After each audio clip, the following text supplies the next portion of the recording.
And she's been here since morning, sitting gorgeously adorable. And despite the fact that she's sitting and looking beautiful like this, I'm sure her mind is ready to 100 places thinking and working, wiring everything. And the good thing is she's also in the engineering field, so she's capable and well able. I'm talking about none other person but the convener of this particular event.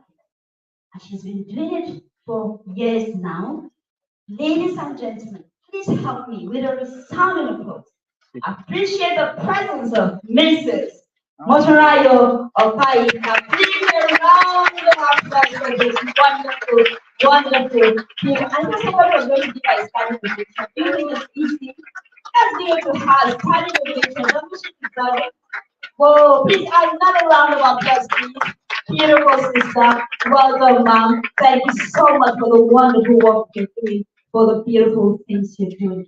Right about now, okay, so my name is Halima Osman. Please, if I have not introduced you, if we have not introduced you, just accept it. We will get to know as the audience are helping us to get other names. We will keep the introduction going as the event unfolds. But please bear with us now. My name is Halima Osman. I am the technical aide to the Honorable Minister of Gas. And with me is this handsome, okay, beautiful young guy. Shit, we say beautiful to women. Since today he's a he or she, I can afford to call you beautiful. Just one girl. Hey, you're supporting your mama, right? Okay, please, he will introduce himself and then we will speed up into this event right now. All right, first of all, please, once again, can we celebrate Halima? All right, I go by the name Mayowa, right? And I'm here to support Halima as the engine room of this event. Once again, can we celebrate ourselves for being here? Thank you. All right, if I have my technical team ready, as we always do it with the technical team, we'll take the national anthem standing, and then we'll take the safety briefing and we continue into the program quickly. We take the national anthem, yes. MC, you will help us. I hope we can project it for some of us that are still learning the old new national anthem.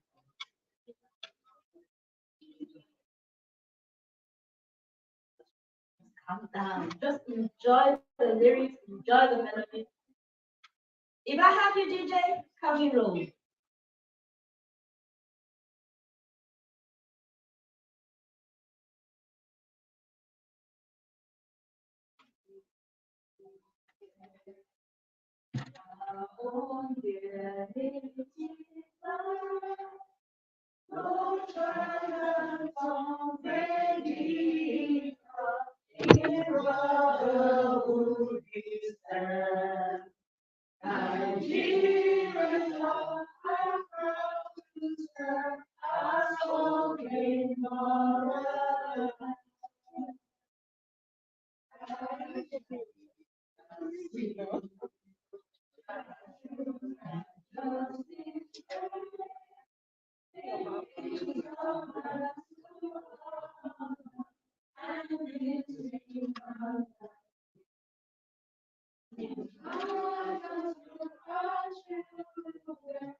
Please clap for yourself for good singing. For those of us that are singing, we must keep singing. Please clap for yourself.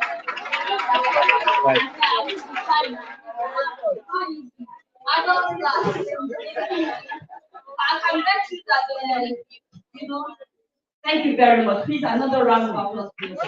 And I'm sure by the next time we have such event, we would have all mastered the national. DJ, don't do that to me again. Off record. I'm off in the microphone. Thank you very much. For safety briefing, you know where we are. I know we are all here, whether we are in transit. We're all in Transcorp Hotel, yes, but we need to know the safety rules that entails here, so that in case of anything, which I am doubting, there won't be anything today, but I think it's always good. We are people in the engineering, and you know how we do safety is very important. Please make welcome Mr. Alexander Wadru from Transport to give us certificate. Good morning, everyone. My name is Alexander Wadru from Security and Safety Department. Welcome to Transcorp Hilton Abuja. Security is everyone's business. We should not take our security, we should not play with our security. In Transcorp Hilton, we have security measures. Yeah? In case of any fire, disaster, or anything, it's advised for us not to use elevator. We should use staircase for safety purpose. And again, we have the three wings of this building. We have fire exits. Fire exit, we are in the M1 location here. M1 location, you can just take it down. You just take you. As you just step down, you see all the side of the building. We have fire exits. The one that leads to Congress Hall, you open the door, it will lead you to Congress Hall. From that Congress Hall, we have assembly ground there for our safety. In case of health challenge, we have clinic, our in-house clinic here at M2.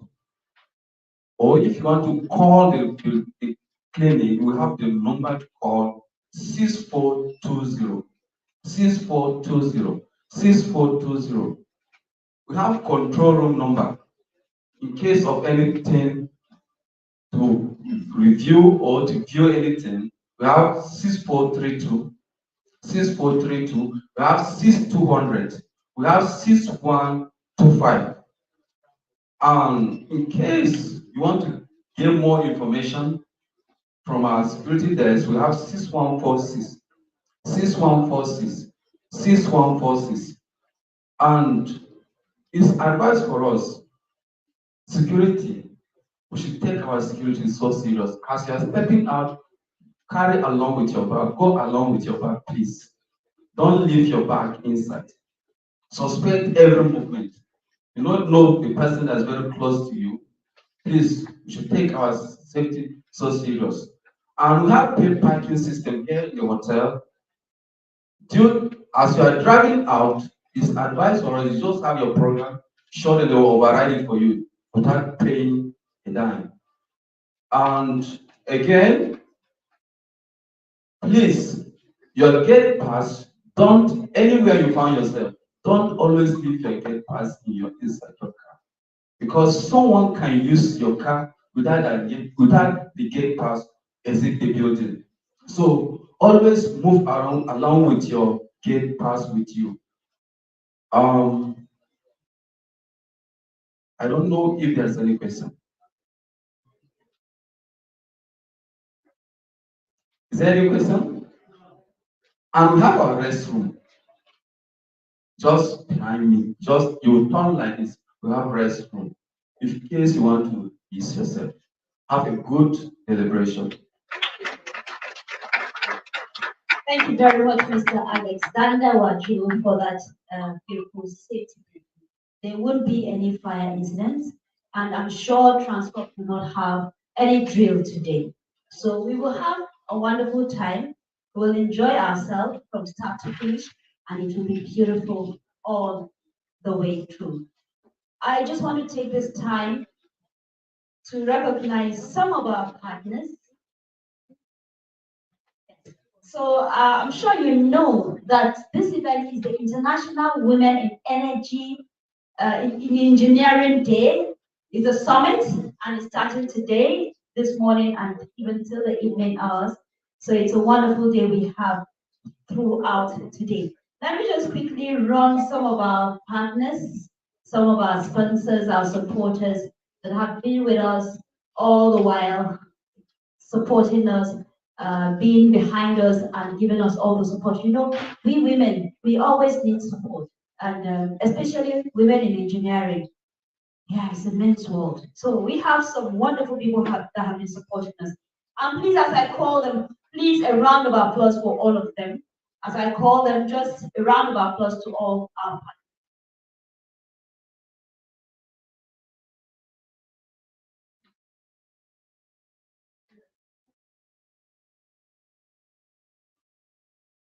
We have Connect Her. Please a round of applause for Connect Her. They are one of our sponsors, our partners. We have Ibom Air. They are also our partners. Please, thank you very much. They are our partners. Outsource Global. They are also our partners. Please a round of applause for them. eHealth are also our partners. Please a round of applause for eHealth. Why do I just have a feeling that it's eHealth that is working into your home? Cisco, they are also our partners. Please a round of applause for Cisco. I love this one. Tech Cabal. Please a round of applause for Tech Cabal. And indeed, we have Transcorp Hilton. Please a round of applause for them. We have Flawless. They are our partners. Please a round of applause for them. You have AWS. They are our partners. A round of applause for them. We have Founder Institute. Please a round of applause for them. We have MBA Nigeria. A round of applause. We have Angote. Please a round of applause for them. Business Day. A round of applause. Middan. A round of applause for them. We have NSP. A round of applause. And we have Society of Petroleum Engineers Abuja. Please a round of applause. Okay, I think this one is Ray Volta Media. Please a round of applause for them.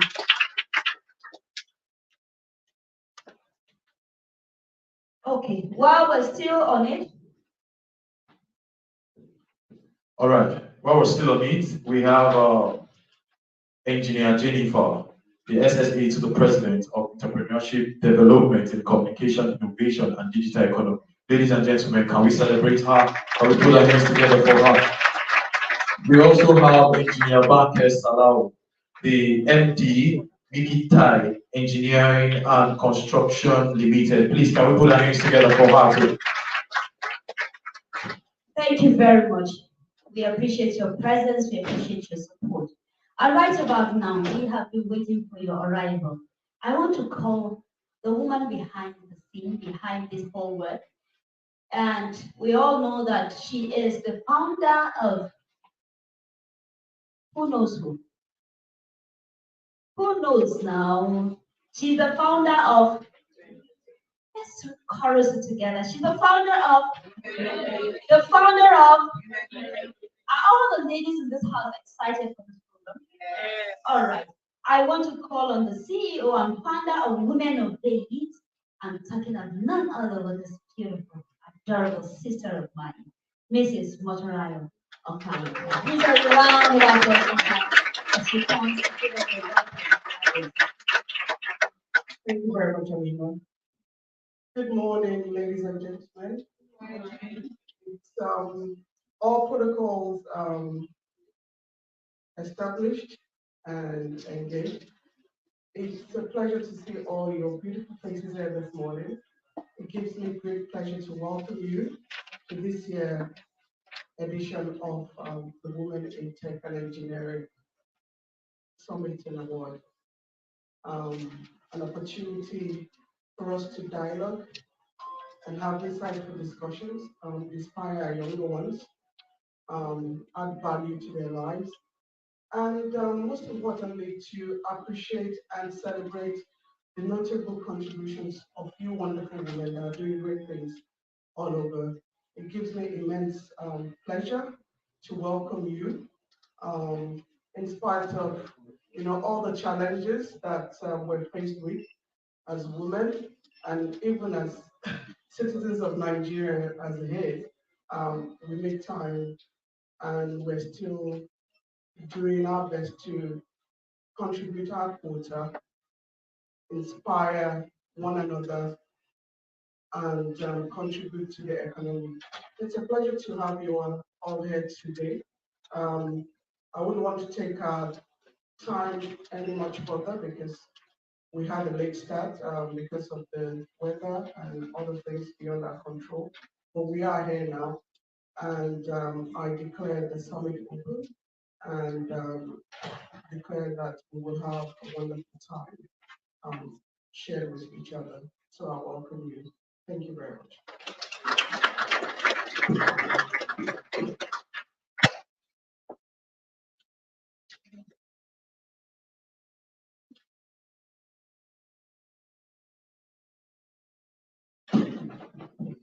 Once again, can we put our hands together for Mrs. Moturayo Opaika?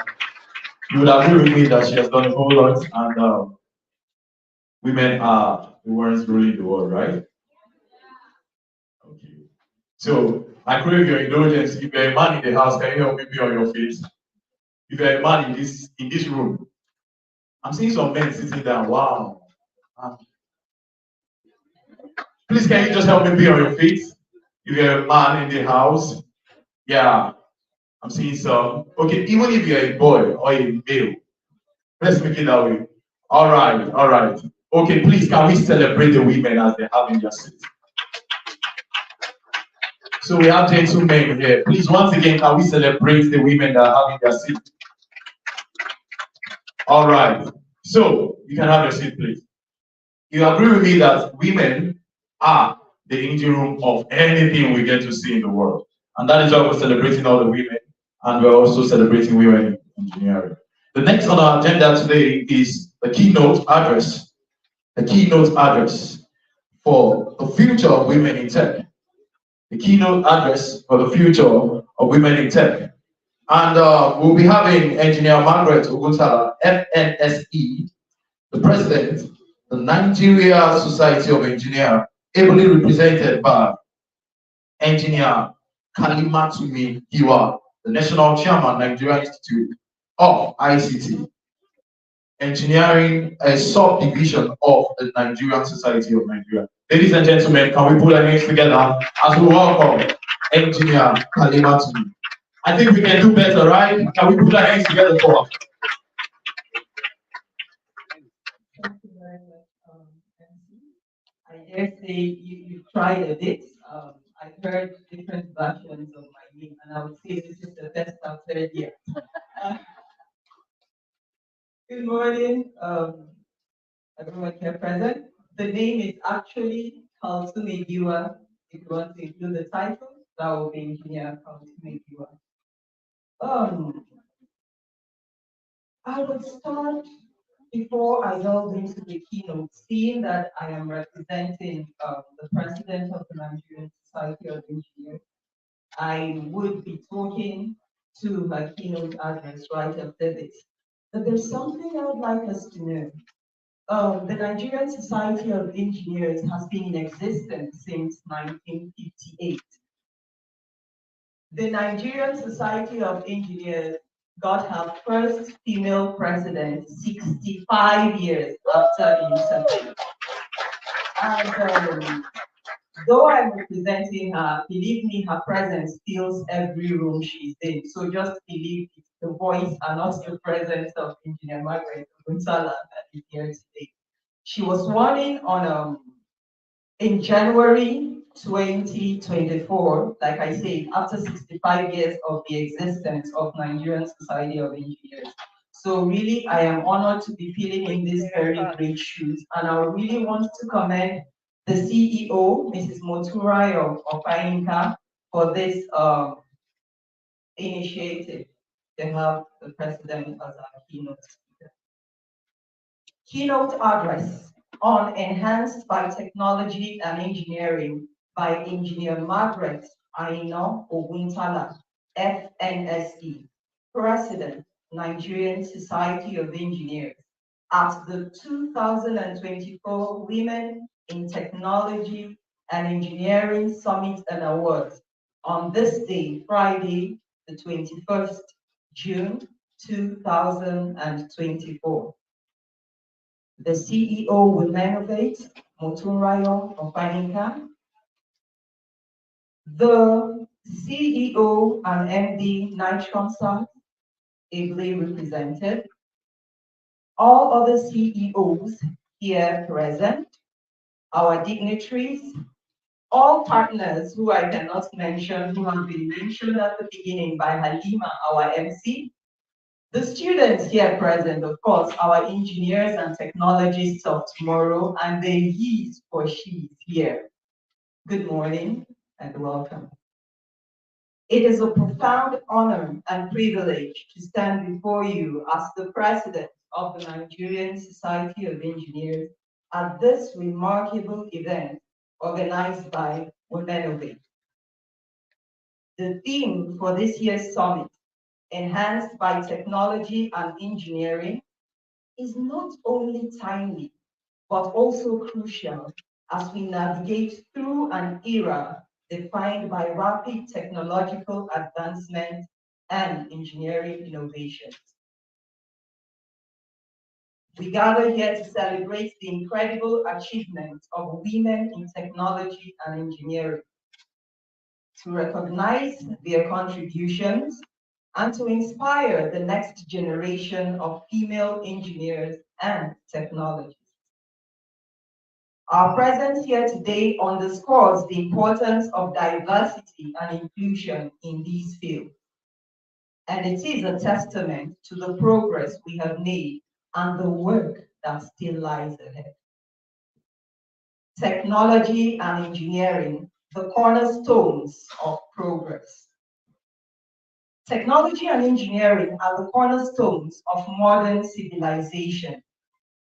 They have transformed our world in unimaginable ways, from revolutionizing industries to improving our daily lives.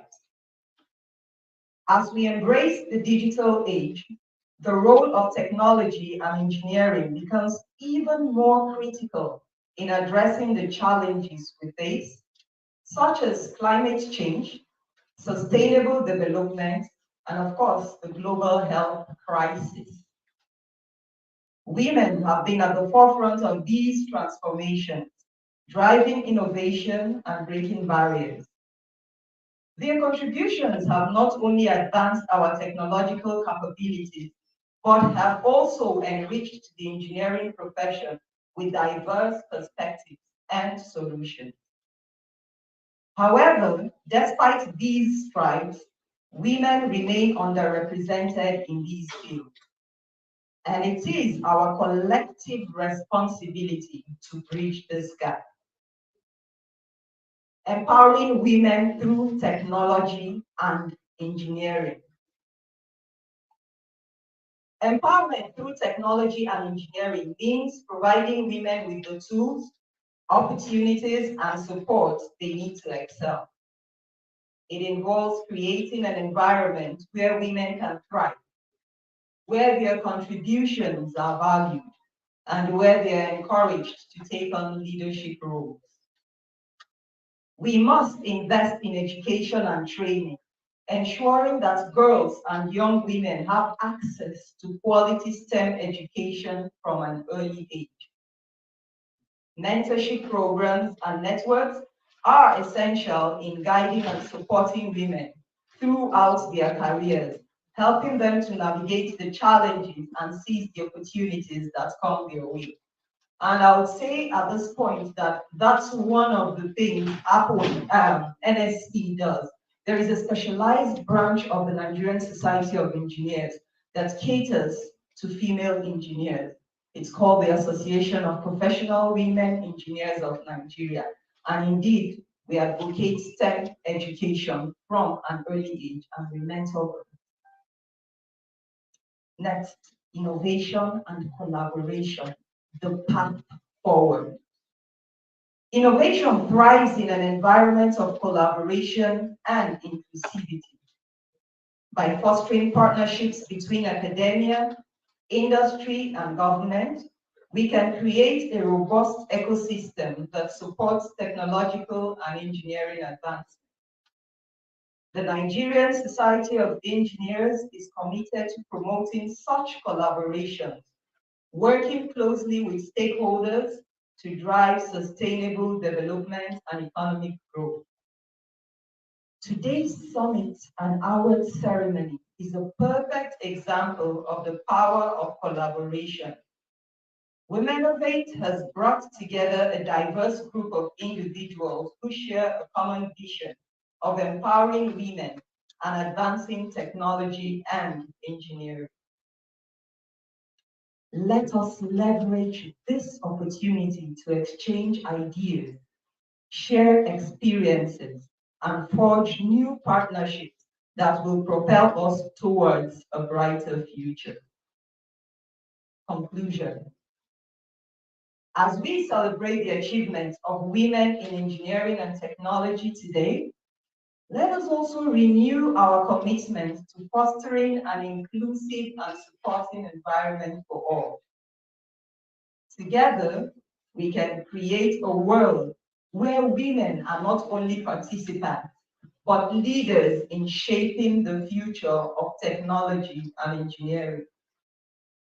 In closing, I would like to express my heartfelt gratitude to Womenovate for organizing this significant event and to all the participants for your dedication and contributions. Let us continue to be inspired, to innovate, and to make a lasting impact on our society. Thank you, and I wish you all a successful and inspiring summit. Engineer Margaret Aino Ogunsala, FNSE, President, the Nigerian Society of Engineers. Thank you.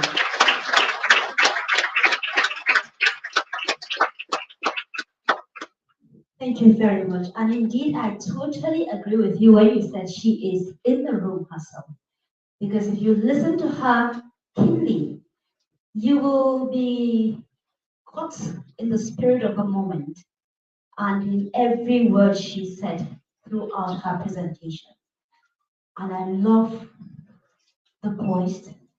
I love the way she took us through this journey, gently, smoothly, to a destination. And I love how she ended with a call. Please, another round of applause for her, for that wonderful presentation, and for calling us to leverage on the opportunity we have to continue to support women, be there for one another, and leverage technology, leverage all the opportunities we have to ensure that we get to that destination. I always say that sometimes we cry, we say, men don't give us opportunity. Sometimes we don't give ourselves opportunity. Why don't we just use this moment that we have? Sit down, you're sitting down next to somebody, get to know who that person is. And let's see how we can network some more, how we can continue to leverage on the strength we have in our collectiveness and see how we can continue to push this forward. Thank you so very much for that wonderful, wonderful presentation. And I'm sure that it will come out in the next magazine by Womenovate, because I think this message should not stop in this room. It should go further so that everybody gets to hear what has been said. Thank you once again, and we're indeed happy to have a woman president in that capacity. So how we celebrate her warmly. Thank you very much. Please, another round of applause for her. The next person coming up to speak is another wonderful woman. I've heard her speak before. I think she was at the program the last time. She may not recognize or remember. But you see, the beautiful thing about holding a microphone, I'm not too good with faces, but I do remember I saw her there. And I do remember she spoke well and we had fun. I enjoyed every moment. And she'll be coming up shortly to say a word or two. But before I call her, please permit me to recognize Amaka Achetabu. She's a director, Airline Services, Ibom Air. Please a round of applause. Is she here? Is she here? Thank you, ma'am. You're welcome. We'll be recognizing this Ibom Air seats, and I'm doing it again so that you give me a ticket when next I'm traveling. I'm doing it again. I'm intentional about it, but we do thank you for your support for this very important program. Idol Rayon Eddie is the Director of People Management, Ibom Air. You're welcome. Thank you very much for being with us. And we have Kingsley Ezigbo, who is the Station Manager, Abuja. Please a round of applause for Ibom Air. You're doing well. Thank you, thank you, thank you. I want to see you go higher international flights next time so that you know the ticket I'm asking for, so that it will be an international ticket. Oliver, please now, why not? If not, while I'm praying for them to expand, of course, it is for our benefit as well. Ladies and gentlemen, our dearest ladies here, the engineer. I remember I said I was going to tell you. So my first degree, you want to know? Okay, after she comes up, I will tell you my first degree in engineering. The person that is coming up right about now is engineer Banke Salaul, and she is the president of Upward. Well, I'm just saying what is on the paper. Please permit me, I'm sure when she comes, she will do a correct introduction of herself. But make welcome this beautiful, adorable, wonderful engineer, mother, so many things in one. And we'll get to hear from her this morning. We must welcome her.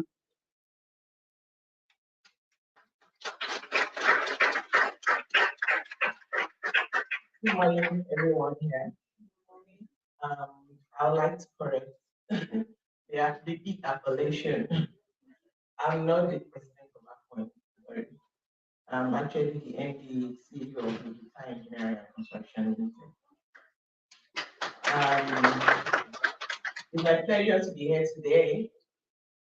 I've been given the big, task of delivering the keynote address by the CEO, our own amiable, resilient engineer Motorayo of Panyika. Please, a round of applause for her. She's doing great. Distinguished guests, honored awardees, the #1 engineer in the country, the very first female president of Nigerian Site Engineers, ably represented by our own engineer, Kaltume Ngiwa. Coincidentally, she is the chairman of Abuja branch of Akwen. You're welcome.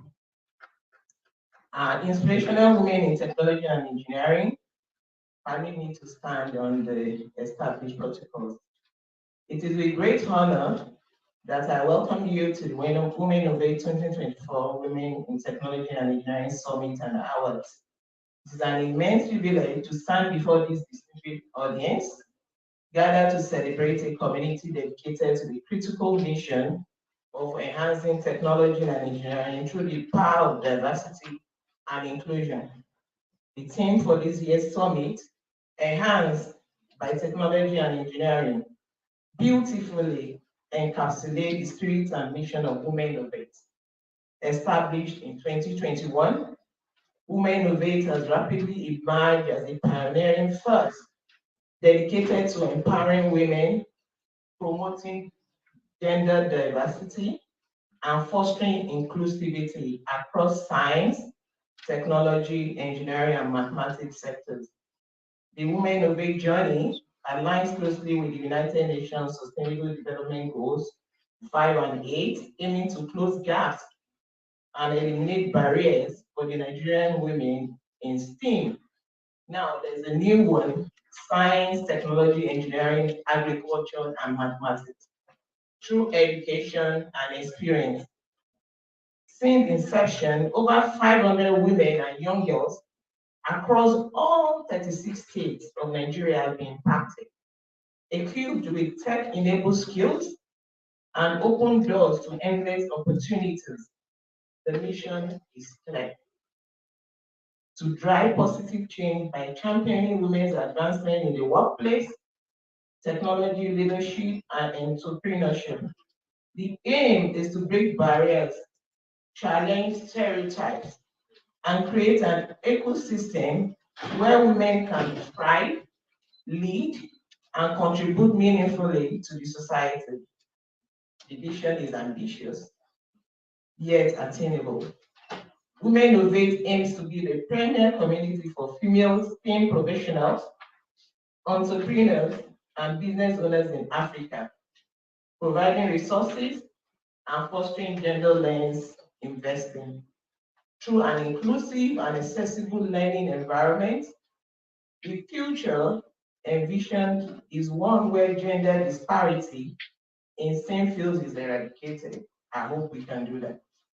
Womenovate is dedicated to creating a global network of empowered women who are at the forefront of innovation, leadership, and social progress.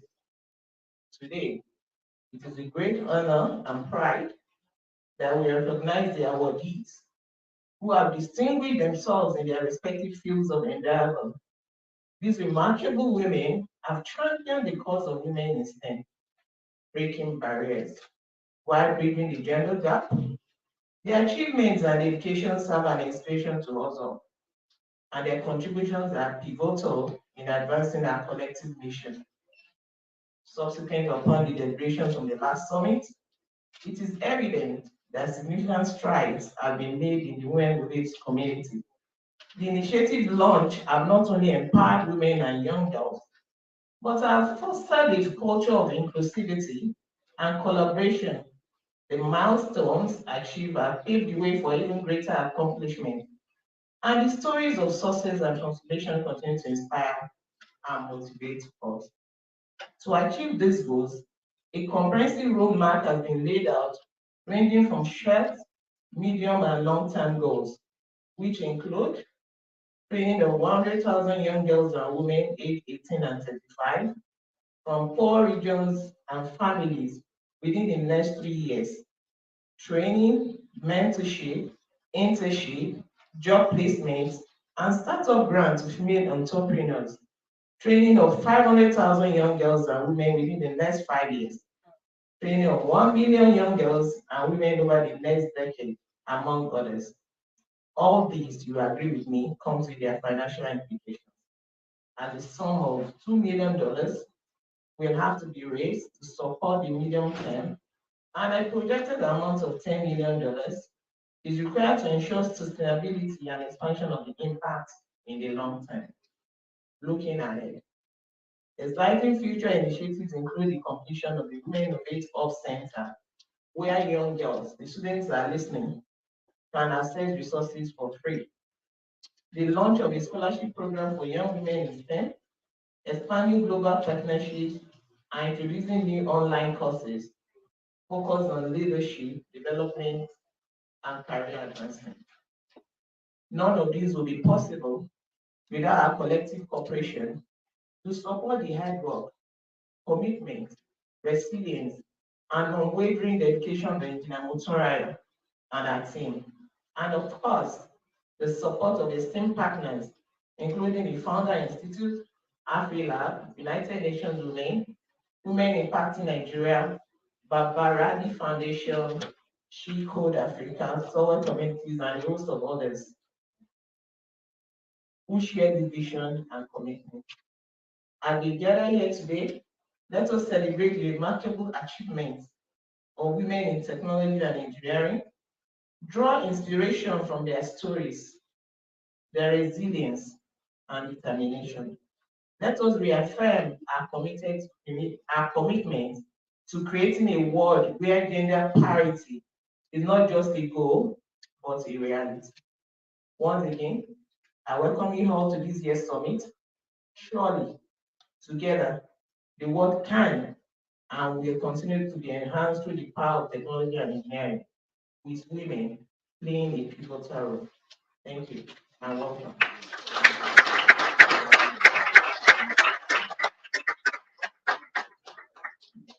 Thank you very much. Don't you think she deserves another round of applause?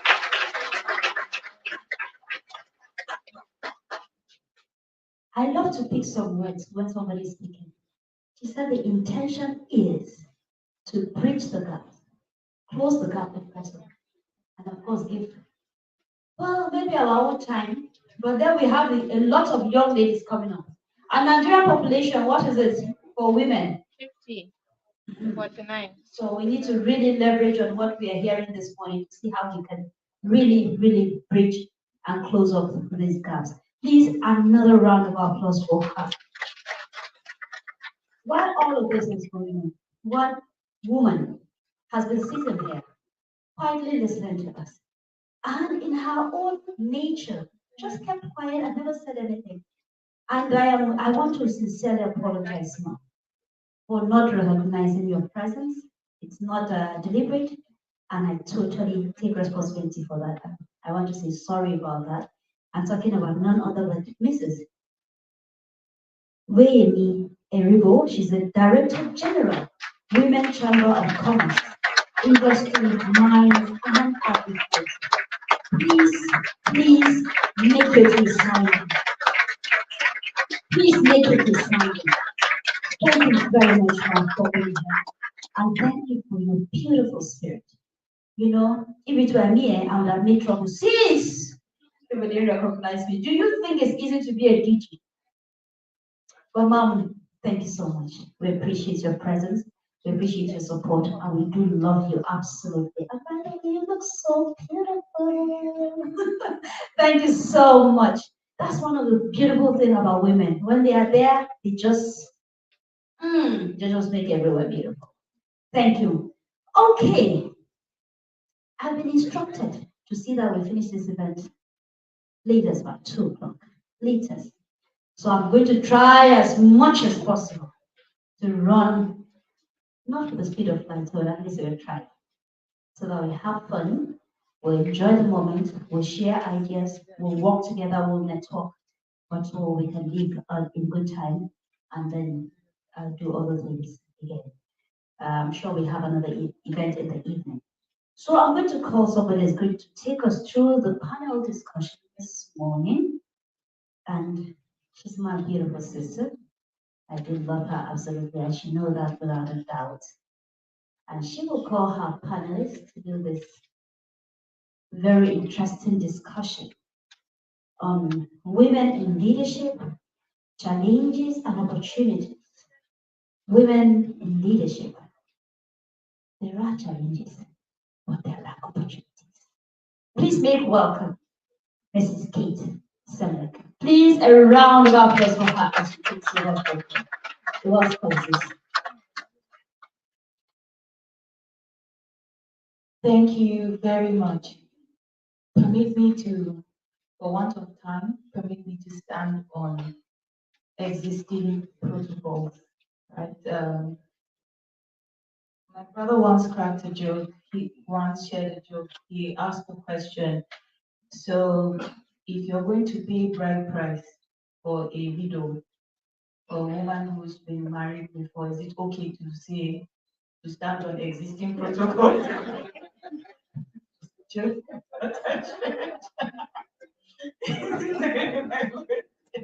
Stand on existing protocols, but that's not what I really hear.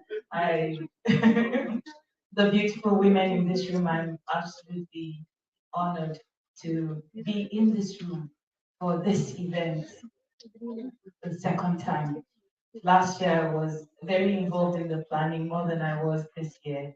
And I know the blood, sweat, and tears that have gone into this event. And I also share and understand and share the passion of the visionary of this event.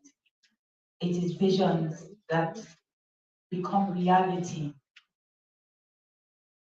that we see in where the world is today. Somebody dared to have a vision and see it through. So congratulations, Dr. Ryan. Moving swiftly on, permit me to introduce our first panelist, Engineer Jennifer Adi, if I don't pronounce the name well, Jennifer Adij. I'm a complete Nigerian. Please take your seat on the stage as we start the panel discussion. Please a round of applause for her. She's the SSA to the President on Entrepreneurship Development in Communication, Innovation, and Digital Economy. I'm not sure if Mrs. Jane Egerton Idehen, MD Night Consat. Okay, I see that she's represented by Engineer Ibei. Ibie, okay, Ibie Okoko. That's a reverse name, isn't it? Yes, the version, my Calabari version of my name is Damono Kate. Yes. Okay. And Kemisola Bolan. Okay. Kemisola Bolan, founder, CEO, Nextware Technology and Robotics and Embedded Systems Engineer. Please a round of applause for this. You know, women is not all just fashion and style. You know, it's a combination of beauty and brain. And then engineer weighing me Eribo. No, you're not an engineer. No, now it's team. I used to feel like I was a third wheel because of with my first degree in art technology. So I thought I didn't belong in the room. But with the address today, I belong very much in the room. And Moturayo, if I'm not an awardee by next year, I will not be in the room. Thank you very much. Who is the Director General of the Women Chamber of Commerce, Industry, Mines, and Agri. I believe every woman in this room should be connected to you in some way. Yes. Okay. And also, I have Ajuma Ataguba. She's the sage of women in technology because she's the MD of Founder Institute. It's an technology incubation program for tech startups. It's the largest, one of the largest in the world, with across over 250 countries in the world. So if you want to get plugged into the tech startup space, you also want to connect to Ajuma Ataguba. I'm actually a mentor in Founder Institute. Yeah, she refused to, she dropped me as the director. But she's an amazing person. They're doing amazing work in the tech startup space. And lastly, but certainly not the least, is Aisha Tofa, the CEO of startup Kano. Is she in the room, Aisha Tofa? Is that, did I get the, am I missing something? Okay, so are we waiting for Aisha? Do I stand or should I go and sit down? Okay, permit me to sit down while we get on the class. Do we have extra microphones for our panelists, or are we going to share one?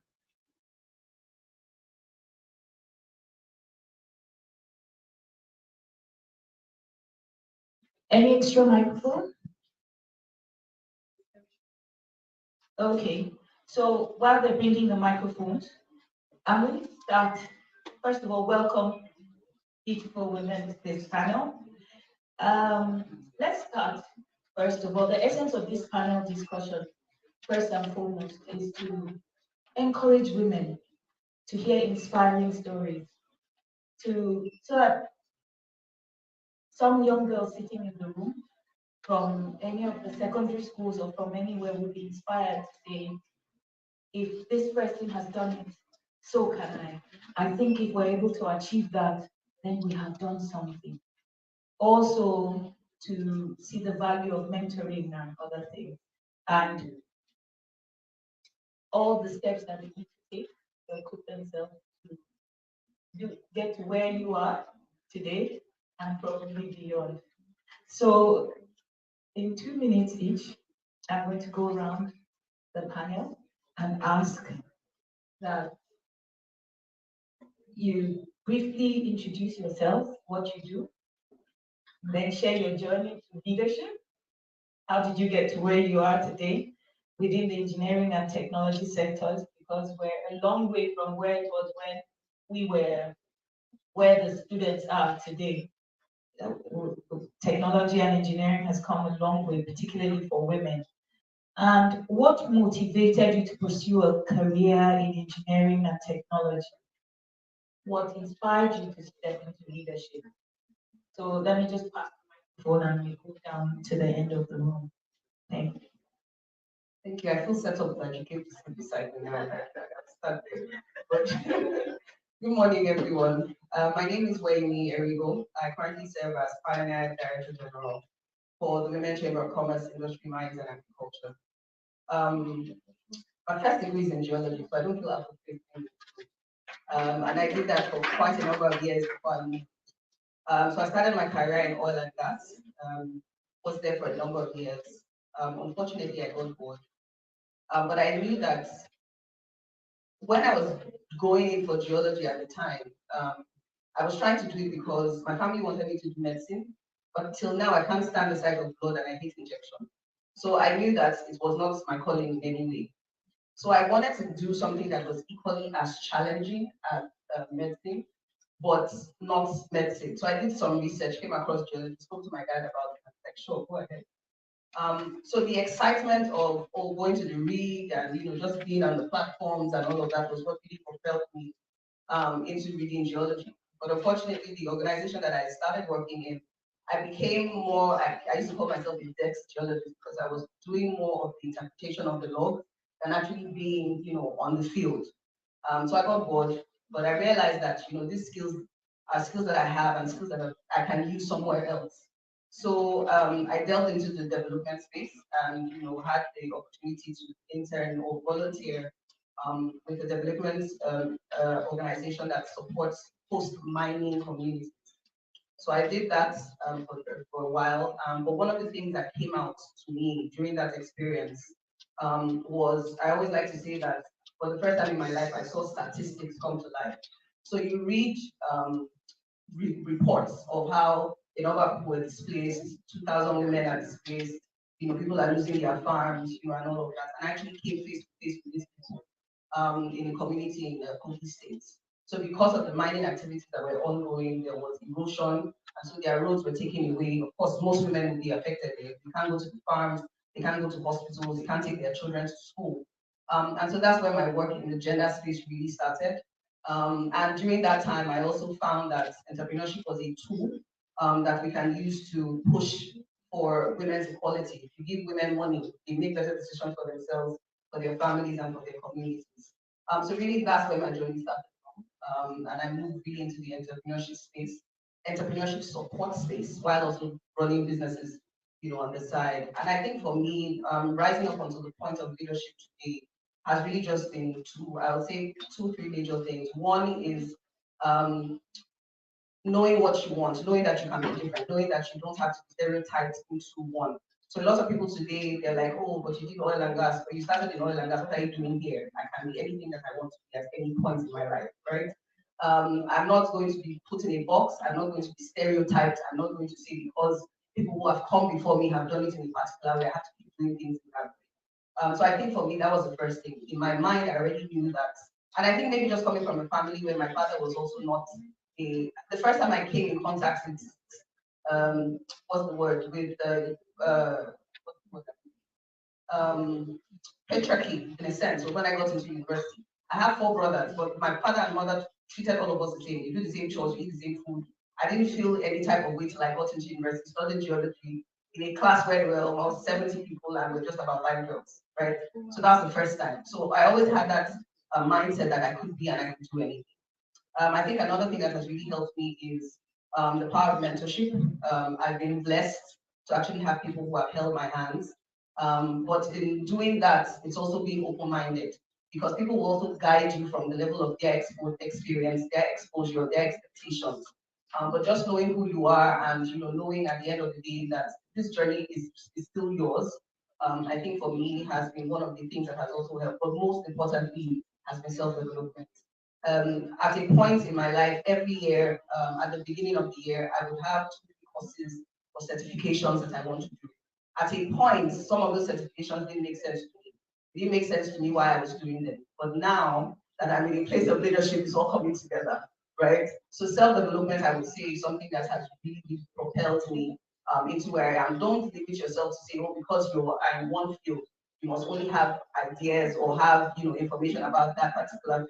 Learn wide, read wide, engage with people, talk to people a bit more, and just really expand your mind. At the end of the day, that's I don't want to sound like a broken record, but you see this mind, your mind is really what can push you or what can stop you from doing the things that you want to do. Good morning. My name is Kemisola Bolariwa. I'm a woman in technology. I'm an inventor, innovator, and an entrepreneur. I'm a robotics and embedded system engineer. And I'm the founder CEO of Network Technologies, the first wearable technology company in Nigeria that does wearable, work close to the body to solve health issues. And we are on the mission of providing affordable and accessible technology to monitor and to detect health challenges. So that's basically what we do. My journey so far, like I said, I'm a woman in deep technology. So my background, I've been on innovation. So the passion started right from my college days, the love of STEM, the love of mathematics, because I could remember then I loved STEM so much. Physics, chemistry, those are my best subjects. And I'm saying that because of you. Yeah, I just said that because of you. So those are my best subjects then. And I remember I joined in chess club. I don't know if the club is still existing in schools now. And that club really helped me a lot because our educational system in Nigeria is all theory. But when I joined chess club, I was able to see more practicals, practical hands-on of what we're taught in class. So that took me my interest in STEM, and it was like a turnaround for me. I can remember my first project then. I built a radio transmitter and receiver. It was wow, and it worked. In fact, we had a national competition that we traveled to, school competition. All we imagined just the international competition, and we came second. So it was like a mind-changing experience, and that became my interest in STEM education, and that was how I built on it. So by the time I graduated, I pursued my career in electrical and electronics. Mind you, I attended the girls' school. I never needed something like stereotype, in the main world, in the real world. So by the time I got to the university, being an engineer, oh my God, it's something else. By the time I graduated with 2-1, searching, hunting for job with other colleagues of mine. Luckily for them, I've always wanted to work in the oil sector. I applied, with other colleagues, but I was declined. And even the people that had sent someone with got a job, being a guy. And I waited for about 3-4 years before I got engaged. So I sat down and I think this is time for me to upskill myself and reskill. I went on the internet and I jumped on robotics. And that was how I picked robotics. Oh, this is new. This has not been done in Nigeria before. This can give me something like an edge. And I pursued. I started with the platform, on the internet, Instructables. I started with Instructable, buying component, putting things together myself before I pursued my career, pursued the degree in the US. And that was why I got my degree in robotics and embedded system. So by the time I got back here, it's another story, getting a job in robotics. No, what are you building for? Who will get robot from you? Because it's like a threat. Robot AI, we still see them as a threat. So nobody will get that solution from you. So I got a job when I came back. I got a job with a robotics company, but they do more of educational robotics. But luckily for me, my boss was a fantastic person, an elderly man. He built all the workers with him. Like I said, robotics is new. He built us, to be innovators. In the middle of the night, my boss would just send you a research work, go and research on this. And they just sent me a research on wearables. Go and research on wearables. And that was how I picked it. I started working on wearables, with him before I pulled that and started my own startup. And that was how the whole thing, started with me. And I founded my own startup. That is the Network Technologies. And the breakthrough, when I would say the breakthrough for me, which is my invention, the brand that detects any cancer, first of the kind in the world, and just innovation up to bring around the world, and to places, global stages. And it's as a result of the background, it's as a result of the passion that I have for innovation. Looking around, looking at the problems around, how can I use my skill set to solve a problem? And that is just the whole idea behind it, because I believe that everybody has a special gift that you have. You have something deposited in you, but the main thing you have not discovered it. And then immediately I discovered it my own, that was how I picked it up, to start making things. I have a whole lot of solutions that I don't even touch. Okay, let me just start picking one after the other. And that was how the whole journey started. I would say that can I cut you there? Oh, sorry, Lord. So that we can manage time. I sincerely apologize. I'm sure the young people would want to hear some more, right? So during the lunch break, catch her. She will tell you stories about. Yes, that's why we're here.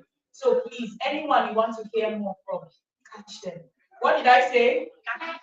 I can't hear you. Yes, they're here to be caught. So good morning, distinguished ladies and gentlemen. My name is Ibimi Ukoko, and I work for the Nigerian Communications Satellite Limited, where satellite operator. But first of all, for me, it's just interest in engineering. So my first degree is electrical electronics engineering. I have a second degree in engineering business, and I have a third degree in space business. So basically, I started off in the oil and gas sector, so I was doing maintenance support in the oil and gas sector, and I was gaining experience on how to support from an electrical perspective. And then I moved on to the space industry, and I found it so interesting that Nigeria is delving into space. And of course, Nigeria launched a communication satellite, and the satellite is the first communication satellite launched by Nigeria and a country in sub-Saharan Africa. So that was a keen interest. So basically, my background in the space and the satellite industry has gone from engineering. So first of all, you have to understand the technology before you can sell the solution. So right now, I'm head of sales and strategic business operations. So we have to understand about satellites and frequencies and all of that. So and then I moved on to customer care, I moved on to business development, I moved on to marketing, I moved on to sales, and now I'm heading strategic operations. What I'd like to encourage you is wherever you find yourself as an engineer or as a human being, focus, pay attention, be an expert in whatever you do. Build it because you never know tomorrow. And when you know what you're doing, you can't, it's a price that is, it's such a big price, I would say. You're an expert in your field, you can be referenced, people know you, people are watching. So whatever you're doing, just take time, be an expert in that sector. I'm not going to waste so much time because I know time is of essence. But basically, this is who I am. Thank you. Thank you so much. Good morning, everybody. My name is Jennifer DDJ. Permit me to stand on existing protocol. Let me commend you for this wonderful initiative. For me, the purpose of contact is impact, and it's such an honor to be able to be here to impact as much as I can. I'll do anything for that. So let me appreciate all the young people in the house and secondary school students. Wait. Well, let nobody lie to you. Engineering is a beautiful career pathway. And if I had an opportunity to study again, I would study engineering. My first degree is in electrical and electronics engineering, master's in telecoms engineering, and I'm currently studying a PhD in entrepreneurship. My journey started just like how someone said Jets Club.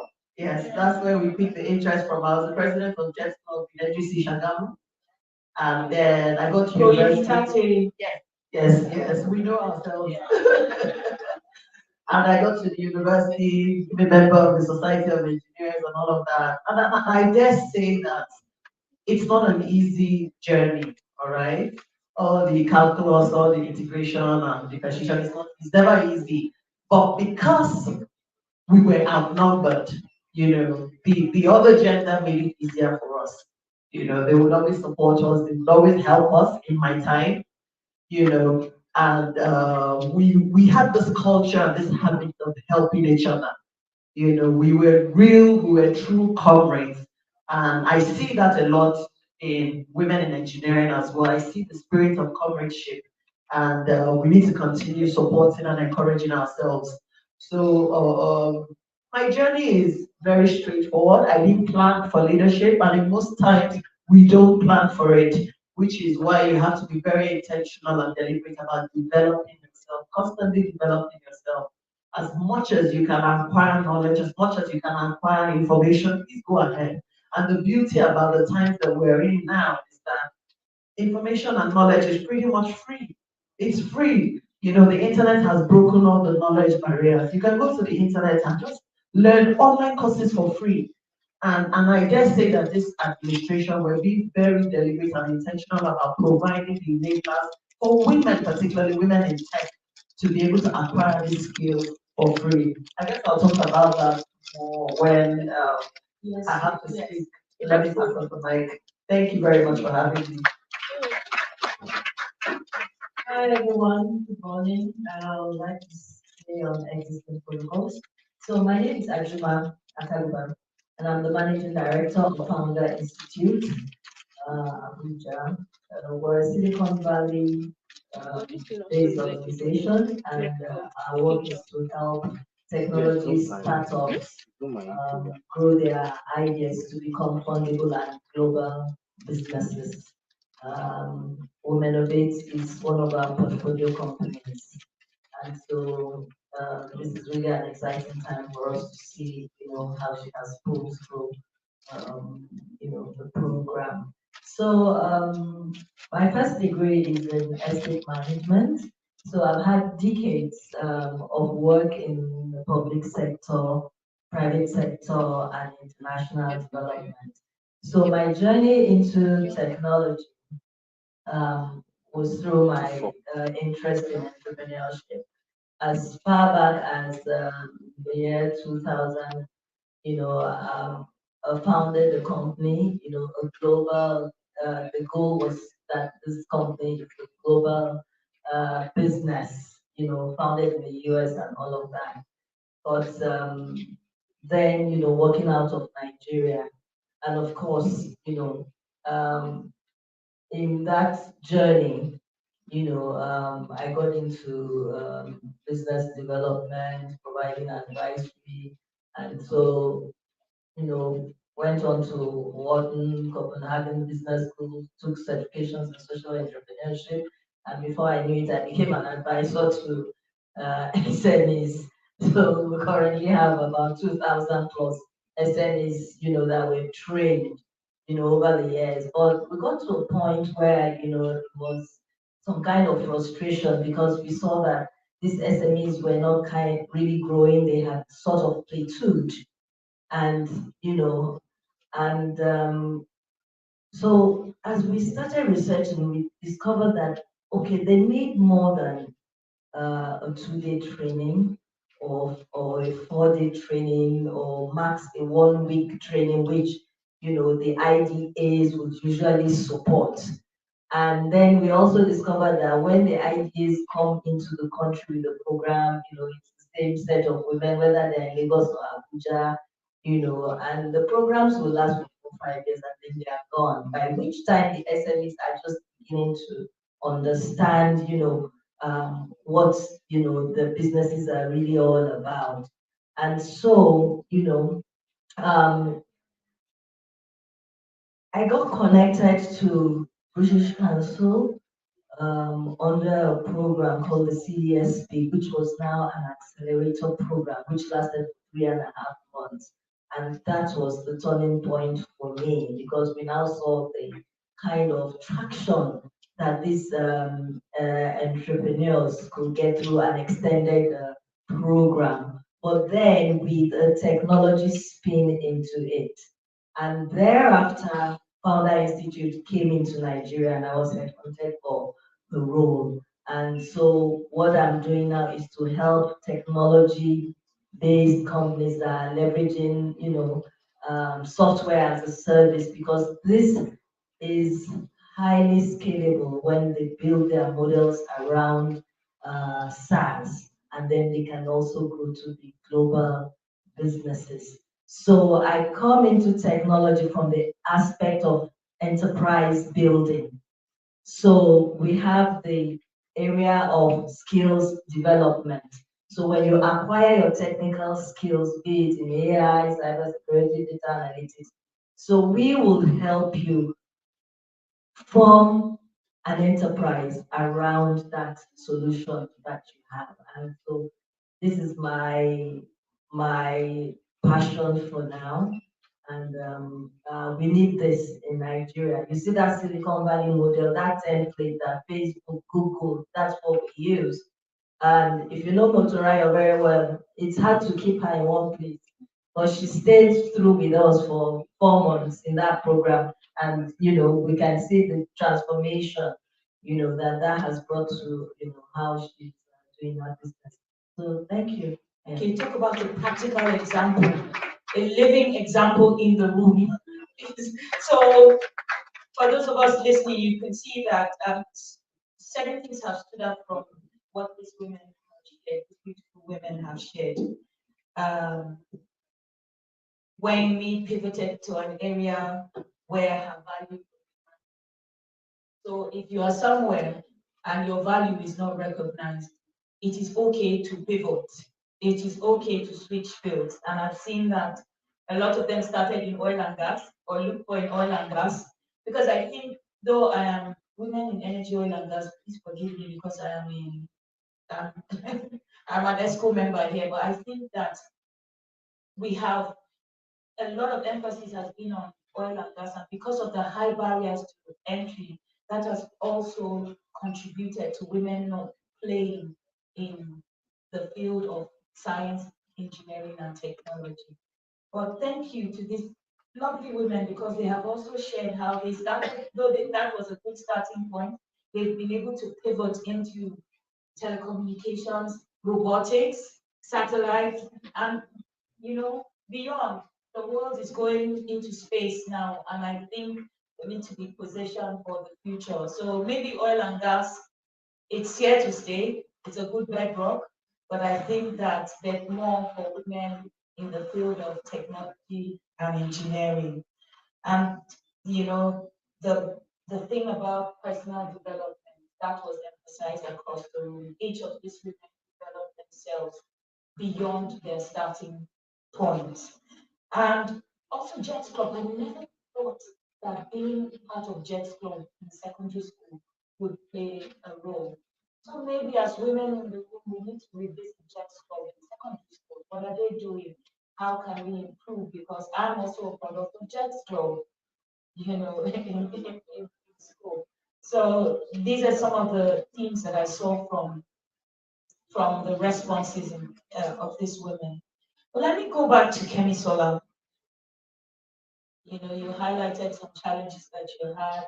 The other two ones, along with others, and you didn't get the job that people who had, not those of us that didn't get two ones. I don't know where we're able to compete with. So what are the key challenges? If you can just, highlight some of the key challenges that you face entering this field of engineering and technology. If you have two microphones on the side, then you can have one to maybe one central, yes. How did you overcome them? Maybe if you can highlight one or two that our audience can learn from. I would say the major word to me, what I experienced is that it's terrifying. I was terrified. The community, the society, very much given women the space, the opportunity to explore. So that's the major challenge I had. Even when I started my startup, telling people about the idea I had, talking to them, they were like, "Oh, do you think you can do this?"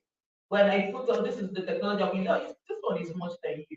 Also, like, what's that wrong? I think that was the biggest thing I would ever do.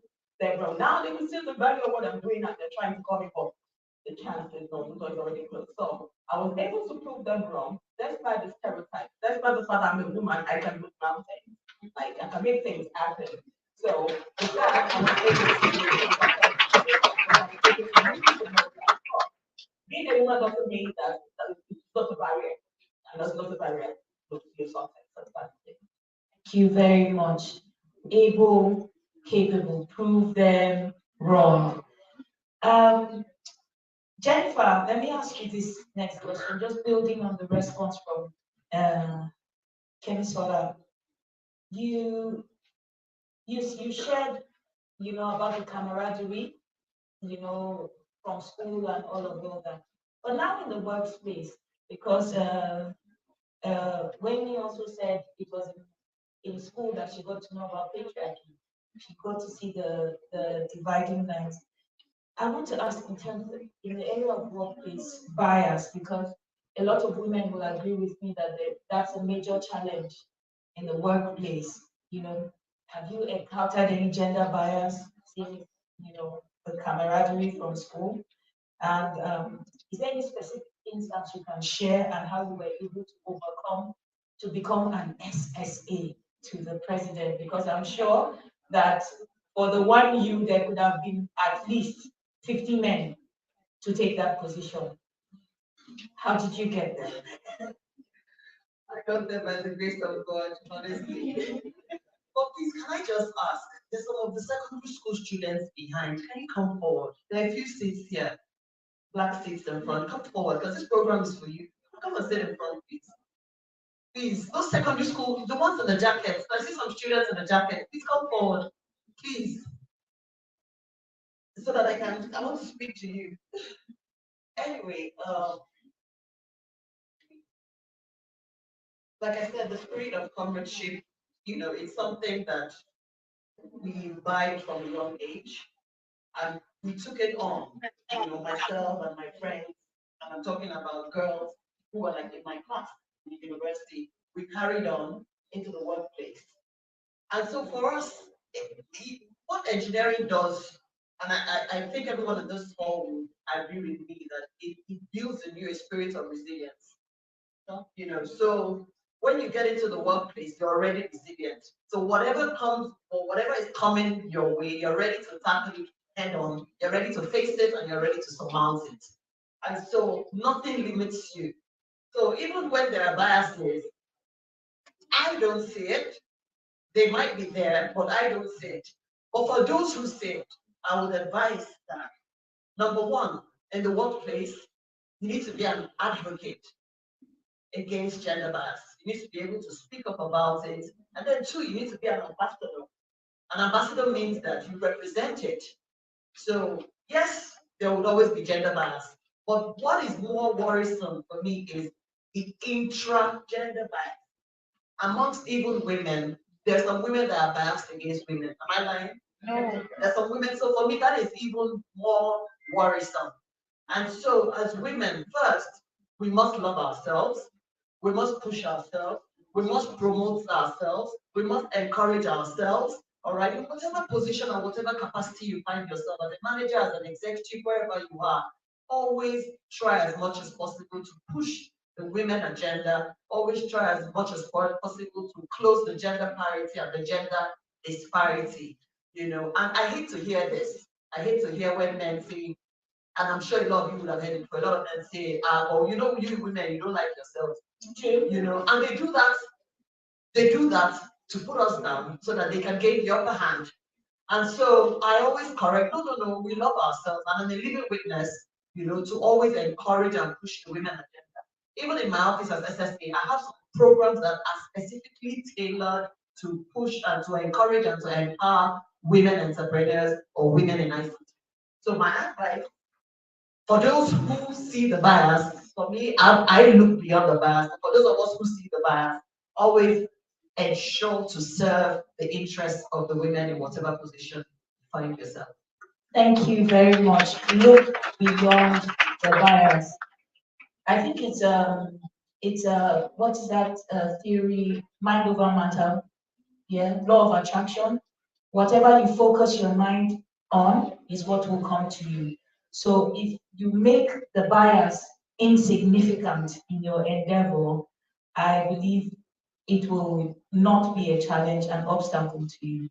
But as women, we also cannot, discountenance the fact that we're both mothers, we're homemakers, if all of you in the family are sick, you're expected to be strong for everyone. You and your husband will go to work, you come back from work, you enter the kitchen to cook, and he goes to watch football or news, and we can go on and on. Actually, I should have asked your personal, how many of us have children, have families? I'm just going to throw this open. to see, because for a lot of young women, for me, that was a challenge, where you feel that it's either or. You cannot lead, you cannot be a successful entrepreneur, you cannot be a successful career woman and still be a good wife or a good mother. You cannot, they say women, we cannot have it all. But I listened to Michelle Obama in her book Becoming, where she said, as women, we can have it all. Though maybe not at the same time, but we can have it all. So we may not be able to cover all the questions that we have on the panel, but I know that a lot of young women in my mentorship in Founder Institute, with the women as well, that is also a challenge for women in STEAM, right? So can you please share your experiences? How can we balance work, home life, and still be? Let me start with Wendy, and then if I can get one other person to support.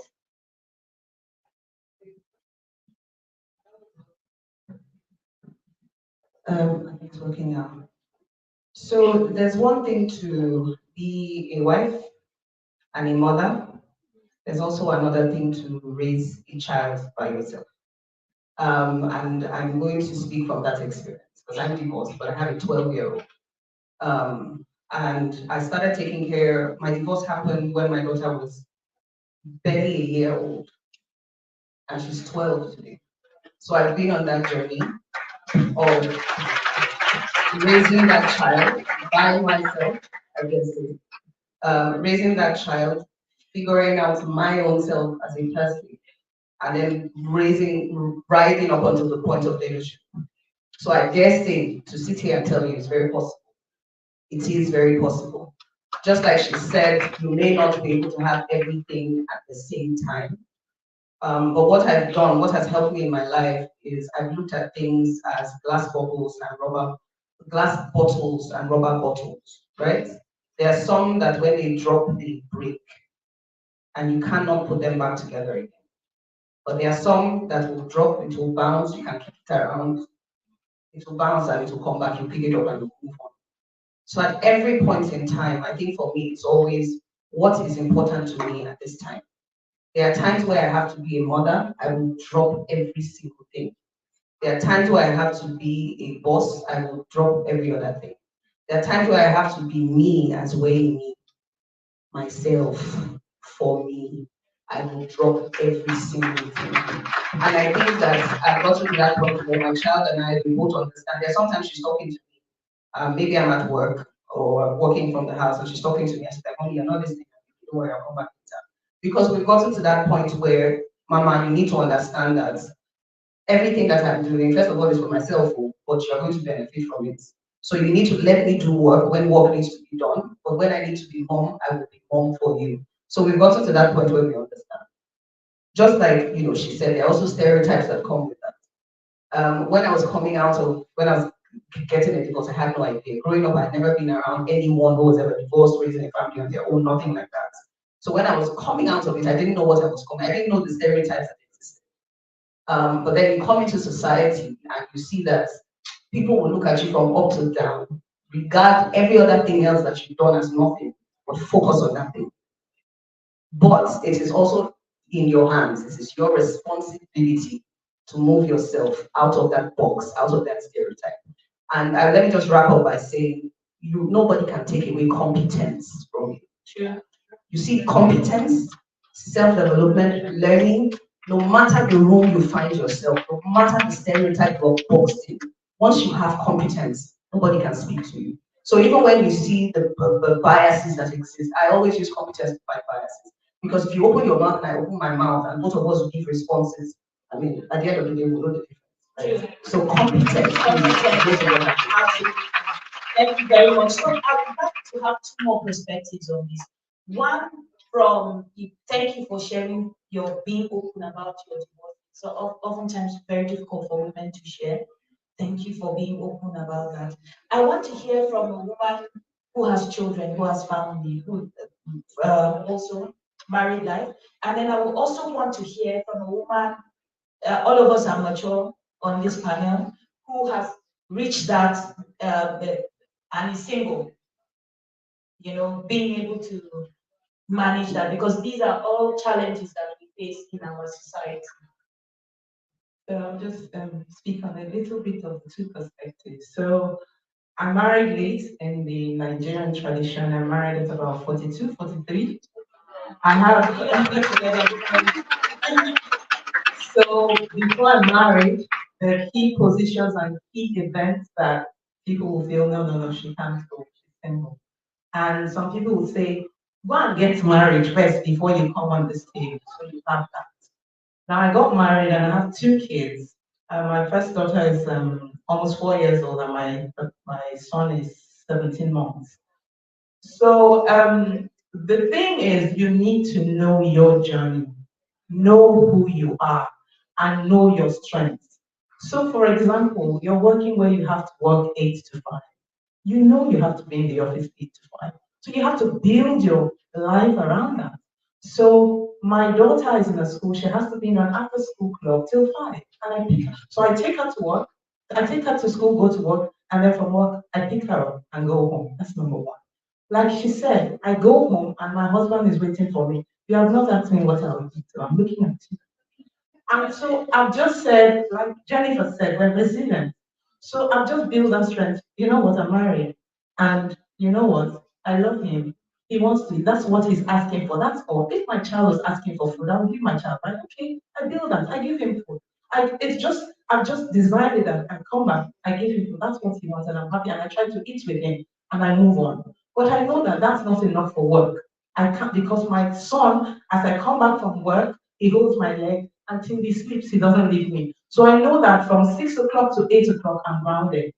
So guess what? I sleep at about 9, I wake up at 12 every day, I work till 2.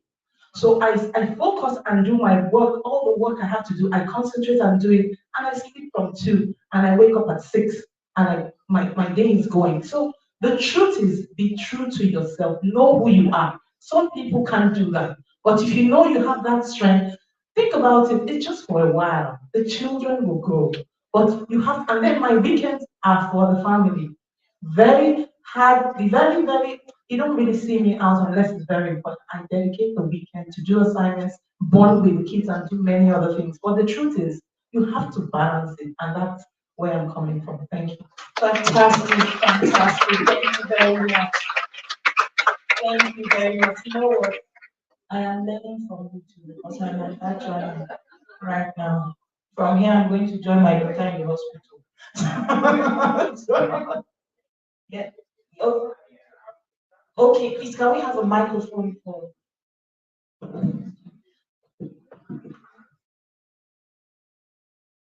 Yeah, good day to everyone. I'm actually enjoying this conversation, and honestly, I appreciate you all. I can relate to the different perspectives of everyone that's spoken. I'm a civil engineer, and I started my career with an expatriate firm. And when you say expatriate firm, it's all work. Nobody wants to look at your face. So coincidentally, I was the first female engineer employed in that organization. And one of my sisters here mentioned resilience. And another person said you have to know who you are, what your journey is. I want to emphasize here to students like that, look, you have to be organized. As an engineer, you have to be organized. There's nothing like when I want to do this, I cannot do this. Don't let anybody bring you down. As an engineer or a woman in tech, you're a barrier breaker. Just have that behind you. Don't let anybody tell you cannot do two at the same time. Oh, you're a woman, how do you're going to get married? Nothing stops you from combining the two. You can balance everything. I have 3 kids, and proudly I can tell you they're all grown up. My first daughter is a lawyer. My son is a pilot. And my ninth daughter is here. She's into tech. So I can tell you that I had all my kids on spot. I was working in a construction firm. And guess what? After me, the slogan became the women can do it better. Because I was able to, surpass all the people I needed. In fact, I want to tell you something now that when I resigned, after 17 years of working in that expatriate firm, I voluntarily resigned my appointment. And you know what? They paid me for 1 year without work. It was like, Engineer, we can't afford to use you now. Can you stay? Okay, whatever you want to do, when we need you, we can call you. You can send whatever you want to send to us by mail. And I cope with that for 1 year. Each time I see my salary, I don't know, I just smile that, oh, maybe it's what they owed my ancestors here. So what am I saying? Nobody can take competence away from you. The men I met there, they seemed up, yes, there's these stereotypes, you cannot avoid that. She's a woman, what does she? But you see, you don't have to focus on that. I remember somebody mentioned that we have to look beyond, the stereotypes. So students, look beyond it. Don't let anybody do that. Don't let anybody tell you that you're a woman, you can do everything. You just have to be organized, please. Be organized, be determined, be intentional about whatever you want to do. I can tell you that the sky is just beginning. Thank you. Be organized, be positive, be competent. Let me hear I want somebody who is not married to respond.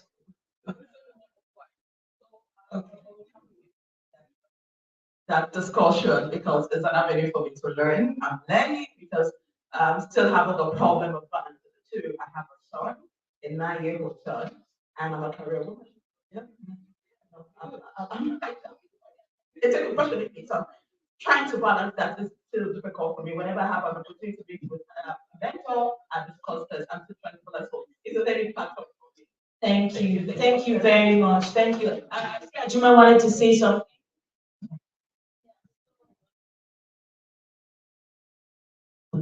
Okay, so I often listen to very successful women in the world. So one person is Oprah. She's not married, but she has, she's Oprah. She's Oprah. She was abused as a kid, but today, I think Oprah through her foundation has impacted on about 65,000 people in the world. More than. I mean, when I saw that impact report, it really, really blew my mind. And you can imagine the amount of work that Oprah has to do. Not having a husband or children, so it takes being intentional, being deliberate, and planning and being organized. I'm in company of a lot of men, and I see the way the men do their work, or they set out on a journey, setting out clear goals and objectives, and they focus and they get it done. For women, we keep saying we are masters of multitasking, and we want to do so many things at the same time. You will not achieve much if you go that route. The gifting is in us, but we can harness it and channel it. And then once you attain a certain goal and objective, then you move on to the next. You move on to the next. Ibuko Awoshika, who became the chairman of First Bank, I also listened to her a lot. Same story. I mean, she's married. She got married. At the time she got married, she already had a factory, a manufacturing, and she was hiring 28 people. But she got married to someone and was managing her home, So it's planning, it's being organized. I said he wants to eat food. I make sure that food is there. So you cook, whatever. I don't go to the market. The food is there. And you negotiate and agree on, so that I can do my work and he can do his work. And then we have the date night, we have when the children come. Another person that I know is Bola Adeshola. Yeah, I remember that they'd been married for a while, but when the kids came, she was already MD of what was this now? She was already MD of one of the banks when her twin kids came, you know. But if you know Bola, also highly organized.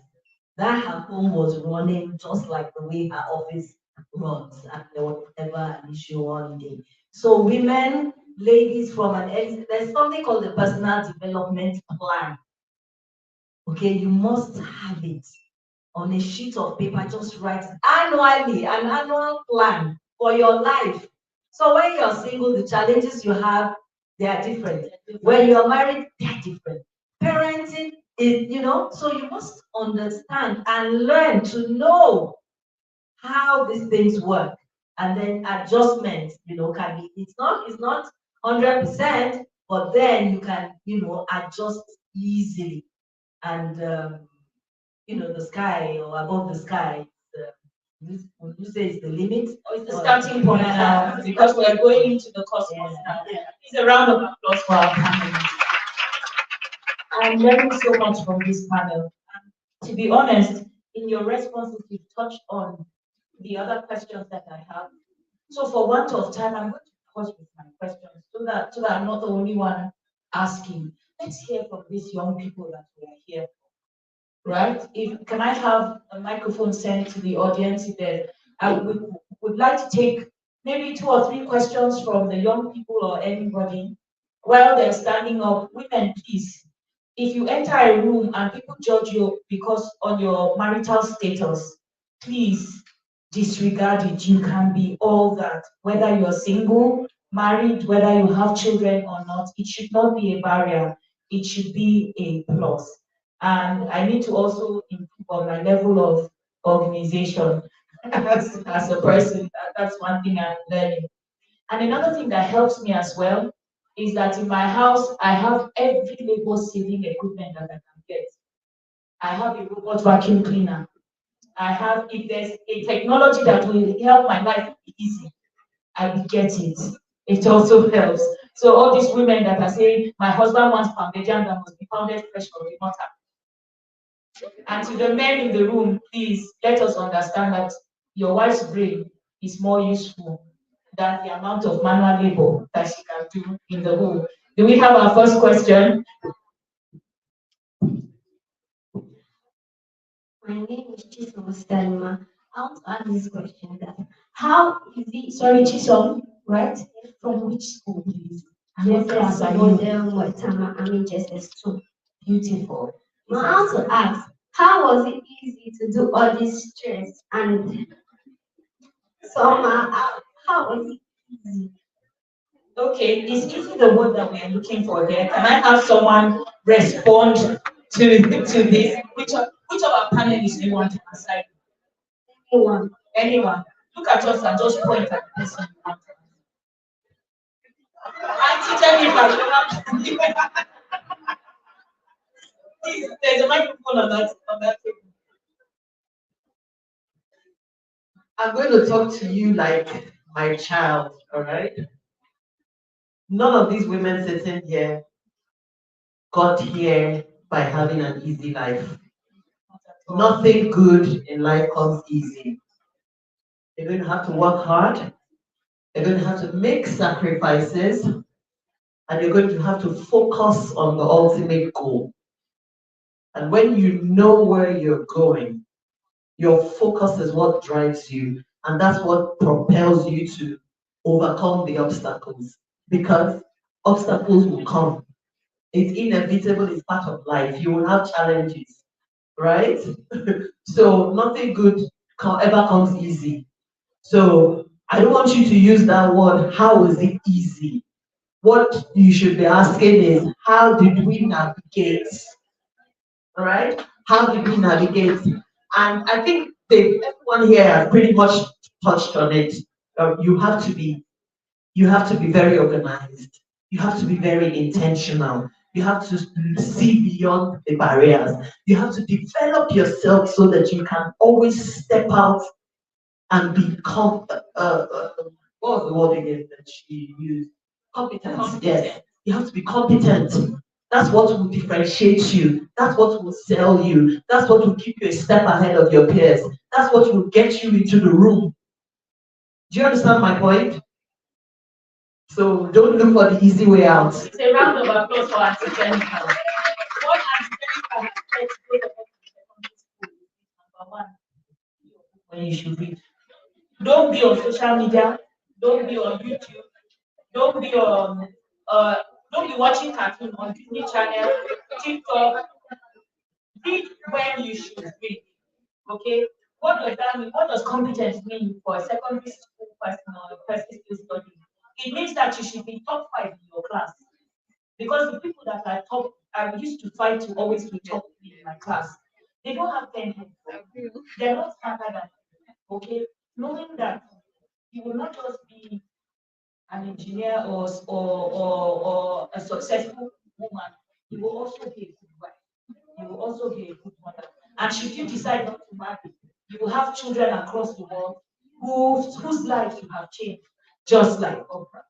Okay? Does it make sense of your question answer? Thank you very much. Let's get the next question. Good day, everybody. My name is Abdul Sadihu from SS Mata. What class? SS1. SS1. That's good. Okay, I need an advice on management because of as I said SS1, things are becoming really hard because of when I go to school in the morning and come back around 2, I have to go to Islamia and come back around. I go to Islamia around 3, come back 6. So most of the time I'm already tired and exhausted, and then I'm not sleeping well for some time now. So I really need an advice on how to actually cope. Okay. Would you want to answer the question? Anybody, Anybody? Again, look and point. Your side, you don't know. Okay. Can I move the question back to engineer doing banker, sorry, engineer banker, please, because you can relate. What's your name again? Okay, that's very good. I want to tell you again that look, there's nothing that is difficult. Okay, yeah, it's not easy. At the same time, it's not difficult. All you need is to organize yourself. You finish at 2 p.m., right? And you go for Islamia. Do you go for Islamia every day of the week?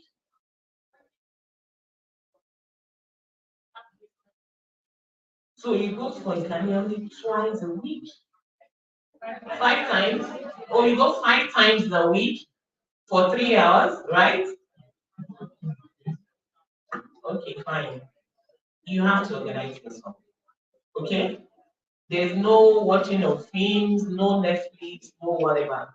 Like even as a grown mother, as a mother, I don't socialize. Something I got used to from the early age. It's just a normal, it comes, seamless that when you organize, you don't have time for some other, things that are not important.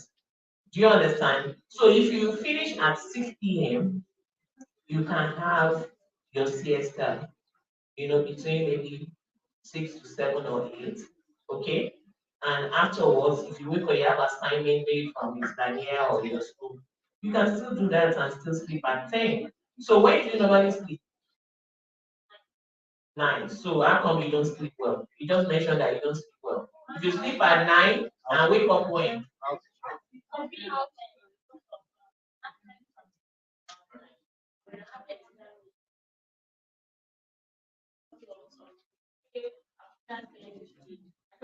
Okay, everything inclusive. When do you go to sleep? 11.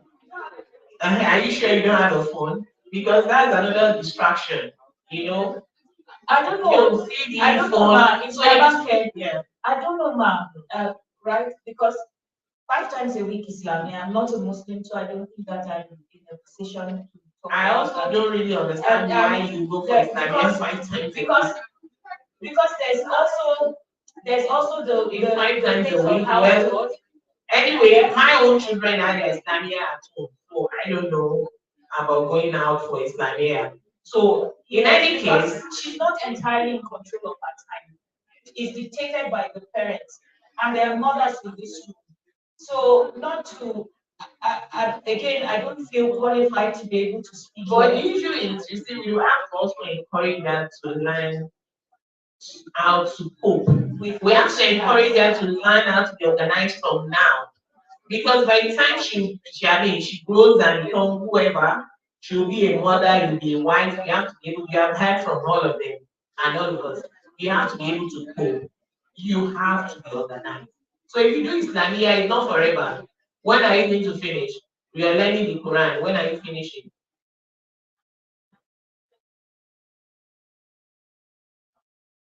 Okay, you are in SS2 now, right? You are in SS2, so you still have a whole lot of time. So if you are going to be done by SS2, I think you can abridge your program in a way. I don't know, maybe you have to talk to your mom or your dad. Okay, Islamia is 5 times, you can reduce it to 3 times. can I ask, Yeah. just so that at the end of this we have some practical solutions? Auntie Motu, can I trust you? Rukaya needs mentoring, somebody who can speak with the parents, because I work with young people, and for you to be able to successfully mentor young people, the parents have to be involved. You have to get their buy-in. So, Ma, can I ask that Engineer Motu will help us with that connection so that she can be mentored for all everything that's within her power, and then where she needs help and support from the parents, she can get that so that she she will be able to be organized, be competent, and be positive. Yes? Thank you very much. Okay. So now Thank you very much. we're going to manage time. So I will take all the questions at once. So you can ask your question. If there's somebody who wants to answer, just point to the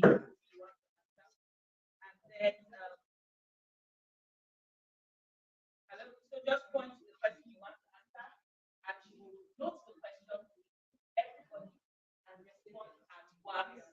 And as you are responding, you will also give our closing statement as we round up this session. Has this been good so far? Yeah. Are we all learning? Are we speaking to the professional women? Yeah. Are we speaking to the students? Are we speaking to the mature, accomplished women? Are we all learning? Thank you very much. Okay, so today is Friday. Yes, so sorry. So we should round up. Okay, hello everybody. My name is Auntie Michelle and I'm from JSS2 Madam SS1E. Okay, when I was entering senior secondary school, I wanted to become a civil engineer, but okay, I'll be honest, my first decision was to go to art because I want to become a singer, but my parents did not agree. So because they said that I could become anything, even though I could become a singer, even though I studied science. So I wanted to become a civil engineer, but my parents did not agree. They wanted me to become a doctor. So now I'm in A class. I'm studying natural sciences. So if you're in my position, what would you have done?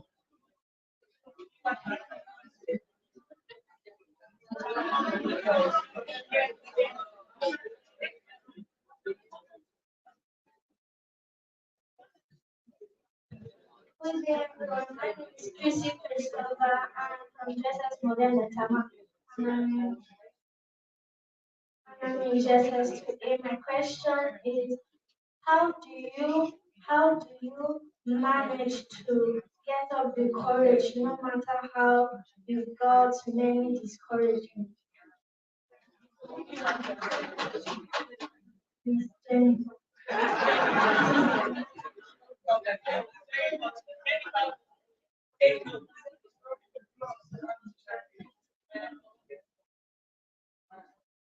Good afternoon, everyone. My name is Iyegwagu Olomachi.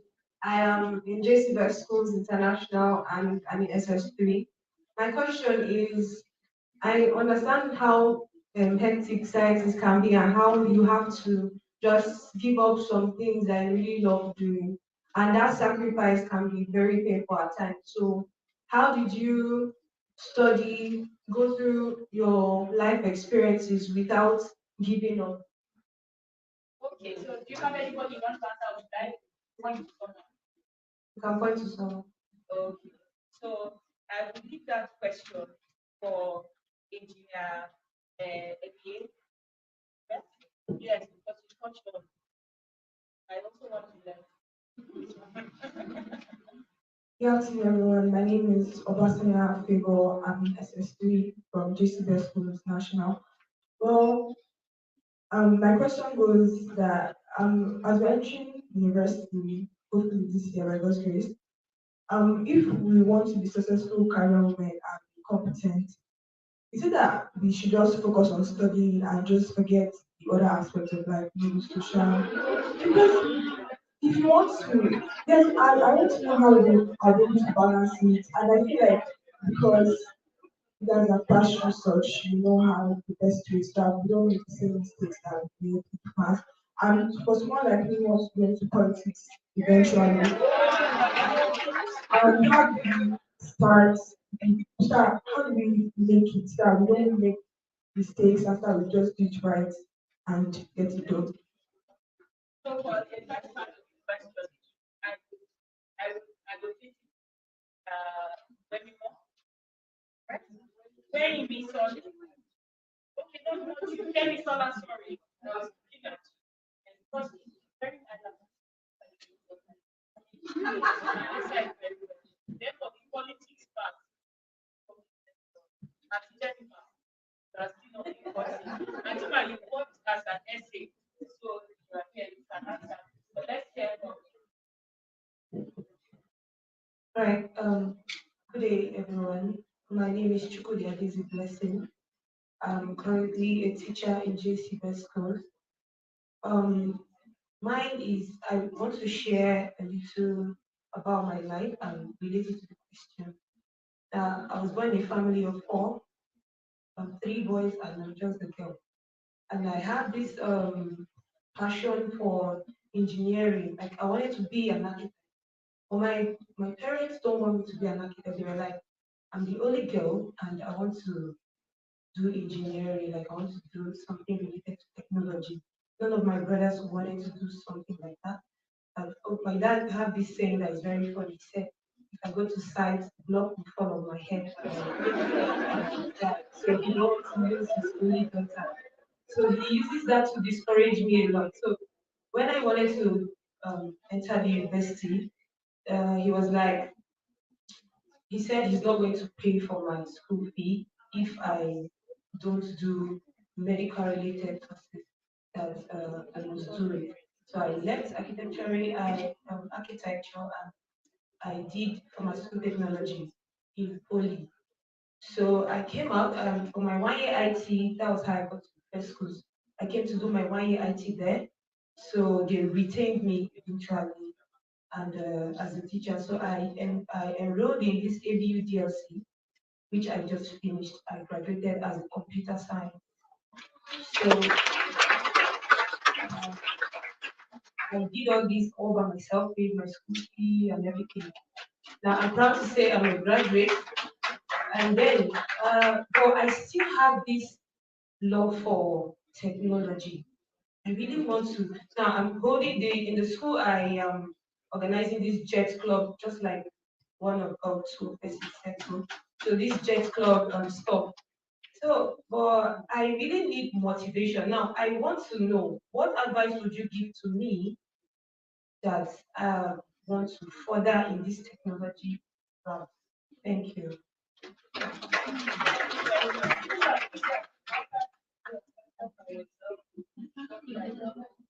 But I am sure Atiajuma would have a good answer. And let's see how much time. You have networking sessions. So again, at the beginning, you said what? Abi? So after you have time to catch them. Good afternoon. My name is Oladipo Eniola Mercy. I'm in SS1A. One of our judges were talking about her best subject is chemistry and physics. I want to ask, how did she deal with the physics, the equilibrium of forces, the equation, and so on?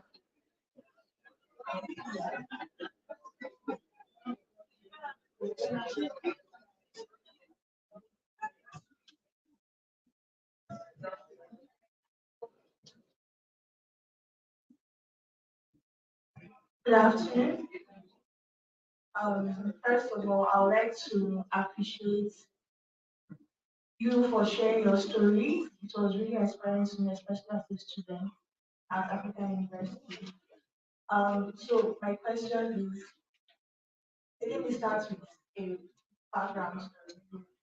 So I'm a 300 level student in computer science, and I'm currently doing my IT. In my IT place of work, I'm the only girl there. And I would say it's quite, let's say, it's quite hard because me being the only girl, they feel like, okay, I cannot do this, I cannot do that, because it's actually my first time being in such a place like this. And I've explained to the managers, I've explained to my senior colleagues that, okay, it takes me time to understand. And I actually do put in the work. But apparently, my male counterparts, they are able to get things fast because I realized that men are more dexterous, they have not that more, no, like basically they are training, they are already exposed to all these things. Like, because where I work, I'm an IT support consultant, so they're already used to like fixing computers, opening computers. So they are more familiar with the hardware. Yes. Okay. Yes. And basically why I joined this is because I'm curious about, what happens behind the computer, understanding the fundamentals of, computer and everything. It's quite hard, but I want to ask you, what do I do in this situation? Because I've told them severally, and they think that, okay, I am just wasting their time. So I don't know if it makes sense. It makes sense. I'm sure that all of us sitting here can relate. So in the course of the responses, you will have an answer question. And if you're not satisfied, catch us or catch them. Thank you very much. So who goes first? Yes. Okay, the lady from GSS, am I right? What's your name? Grace. Christy. Okay, Christy, you're talking about courage, right? Um, I'll just say, and I really don't have much to say on this, but I'll just say that the greatest threat, to success in life is fear. So you have to be courageous. You have to face your fears and overcome your fears. One of my greatest fears in life, and you may not believe it, is actually public speaking. But here I am today. It actually used to be one of my greatest fears. Like, once you just tell me to come and talk, I can do everything behind the scenes. But if you want to kill me, just give me the microphone. But here I am today, I'm speaking. And I only started doing this last year by virtue of my new role. I never used to speak, never. So, but I am forced to do it by virtue of my job. And I wish I had prepared myself for it because I would have been better at it. So you must overcome your fears because it doesn't help you. It doesn't help you in life. So be courageous, face your fears, and pray about it, whatever it is. I don't know what it is, but just pray about it and work towards it. Okay? Okay, career in politics. Like I said, you can never really be prepared for leadership. Sometimes it's thrust upon you. And same happened to me with this position. I transitioned from engineering to banking. I moved to Abuja. I was working JJ in CBN. And sometime last year, I was announced for this role. So I actually didn't prepare for it. I'm not a politician, I'm a technocrat. But by virtue of my role, I'm learning to play politics. And in playing politics, I will tell you that there's how far your competence will take you. And there is also how far your skills, your soft skills, your people skills, your character is very important. Because there's some places that your competence will lead you to. That your character, your relationships, your connections, it all adds up. Okay? So with politics, if you want to have a career in politics, you need to have it all. You need to have it all. Yes, you need to be competent, but you also need to be able to nurture and develop relationships across political lines. Is that fine?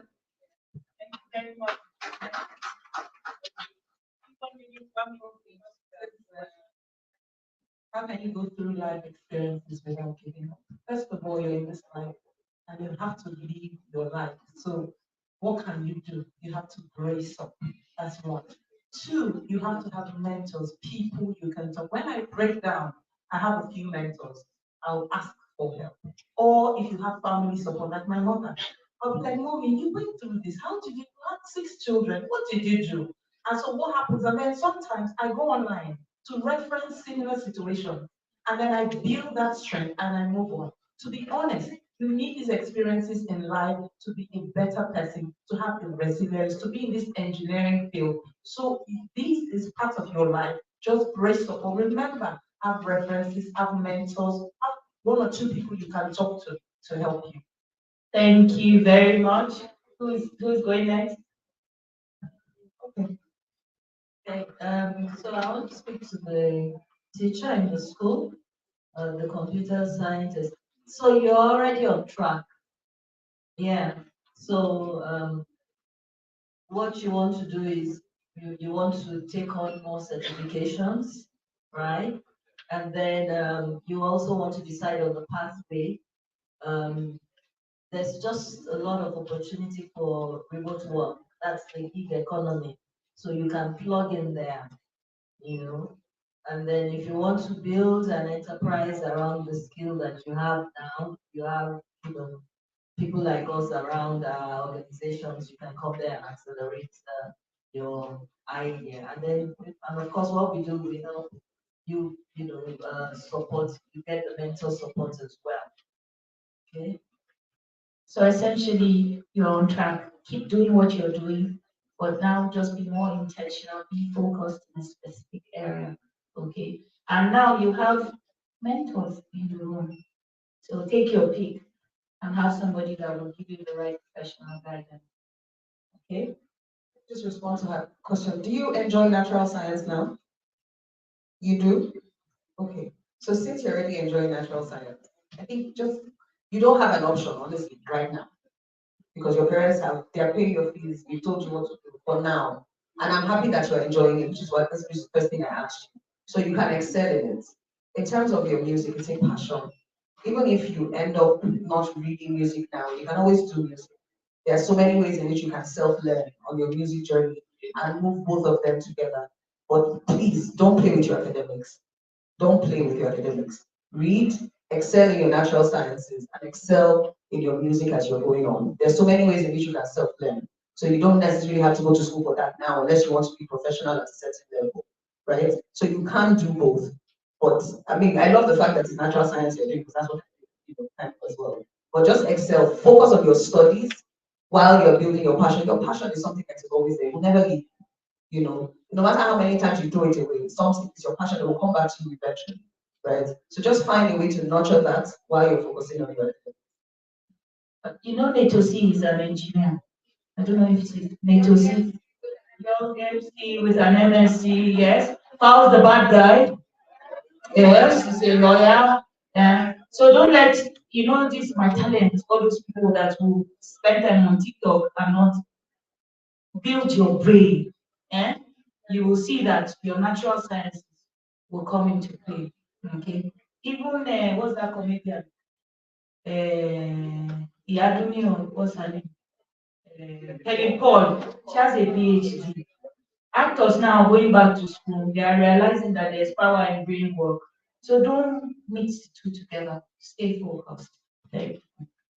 Sorry, the last one about the Yes, yes, you can be fabulous and Yeah, you can. When I was in the university, I made sure I'm a fun person.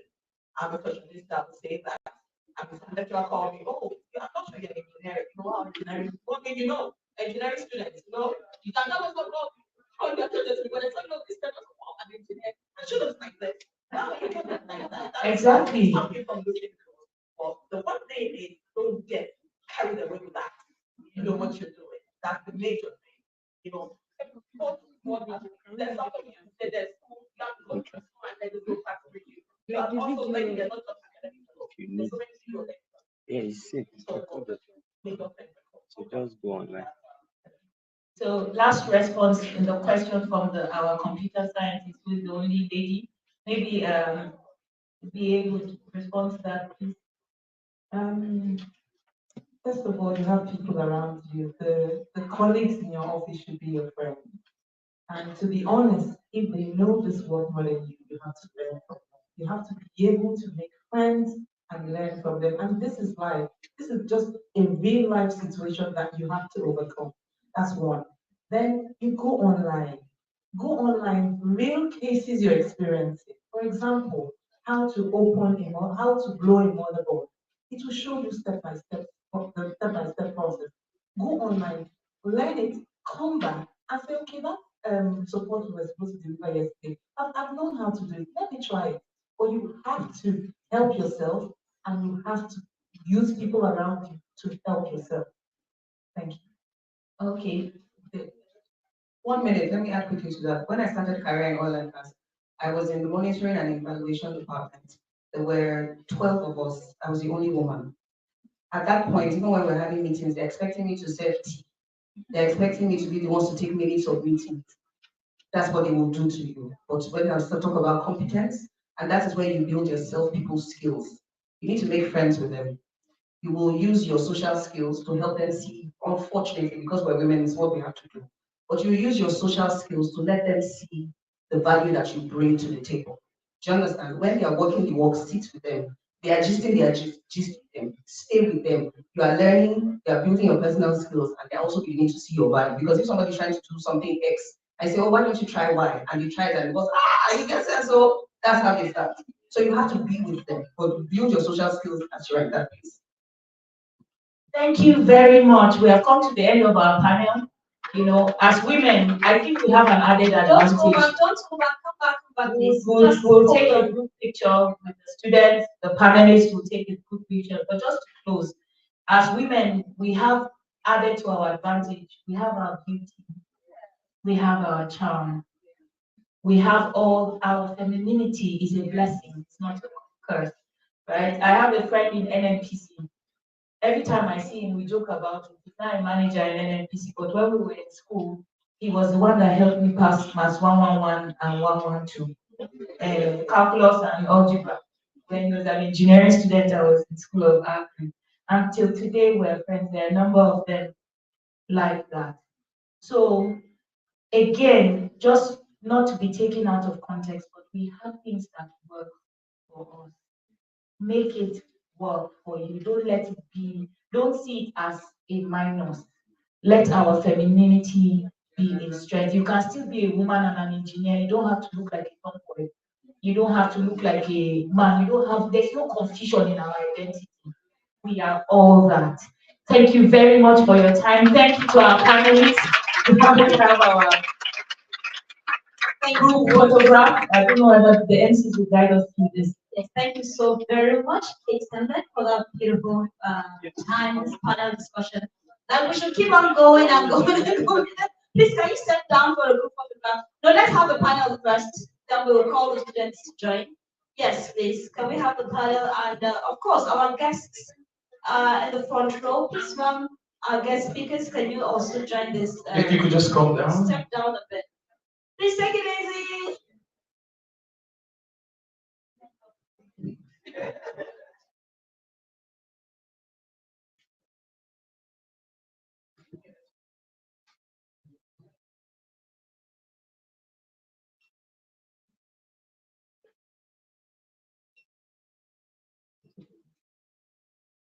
All right, while the students are getting ready, let's join them. Let's join our panelists.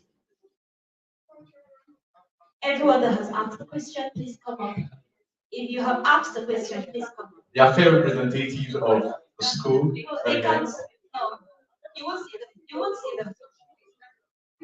Yes, yes. So I think the panelists and they should be on the stage while the students are down.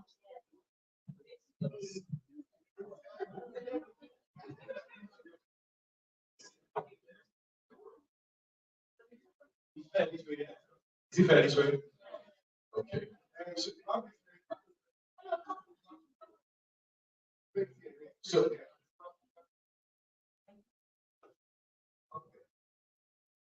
So should in case you want to give up, just find this picture, look at it, and you will not give up again. All right?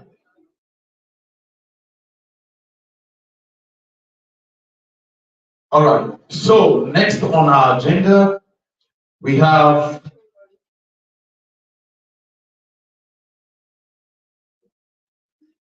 workshop innovation in technology, and we'll be having driving change through innovation. With me, we'll be having on stage Africa Network and Technologies. Please, can we put our names together as we have them to just give us a pep talk for just 2 minutes? Health Africa Network Technologies. Representative, please, can you just come up on stage? Can we put our names together for eHealth and Network Technologies? Is there a representative here?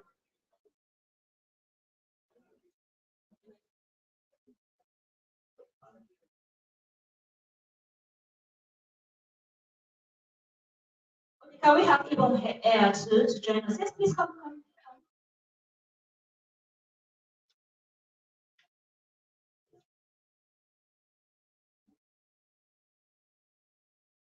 So these are our partners, and they're going to say a word or two. Just 2 minutes, please. So sorry because of time. Today's Friday.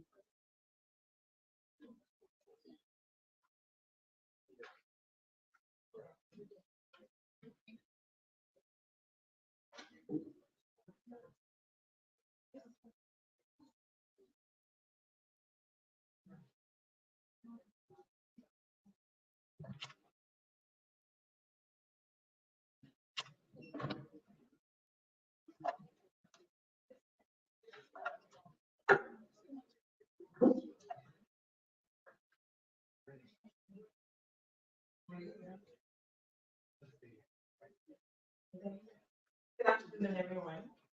My name is Love. It's great to go back from Africa. I need to say that I'm so excited to be here. And this last session we had has really enlightened me. I have a younger sister that read mechanical engineering university, and I have a lot to share with her when I get home. Thank you to the panelists again. I'm here because Africa sent me here, and we are really thankful to the organizers of Womenovate. We are taking this opportunity for granted. In the next 2 minutes, I will just say a little about what Africa does with technology. I have presented or prepared like a full-blown slide deck, but I've heard that I just have 2 minutes or 3 minutes to present what we have to do. So I'll just summarize it. Here at Africa, we're actually a group of companies. There are about 3 companies in one.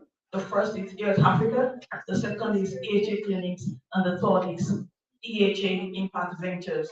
For here at Africa, that's the foundation. It's not for profit. It's a public health organization, and I'll say so much about that. But for EHA Clinics, it's a private healthcare provider, and it is for profit. The third is EHA Impact Ventures. It's a not-for-profit organization that seeks to enable women-led organizations in terms of having access to resources to get their business running and then to have it sustainable. So talking about Air Africa, we've been in business for over a decade, almost 12 to 13 years now, and we use technology to drive public health interventions.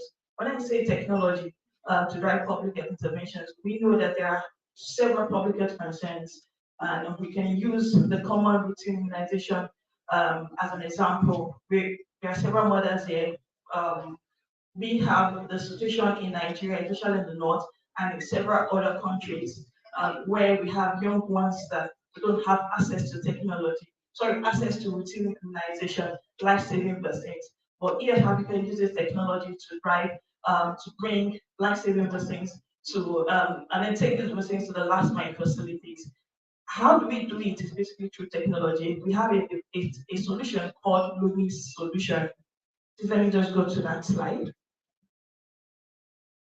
While I'm scrolling through, these are the several solutions we have in the organization, and we use each of them to drive our public health interventions. We have Planfield, data portal, blood crisis management. We have Combot, right? But I will emphasize so much on Lumis. The problem, like I explained, because there's low uptake of routinization and last mile facilities.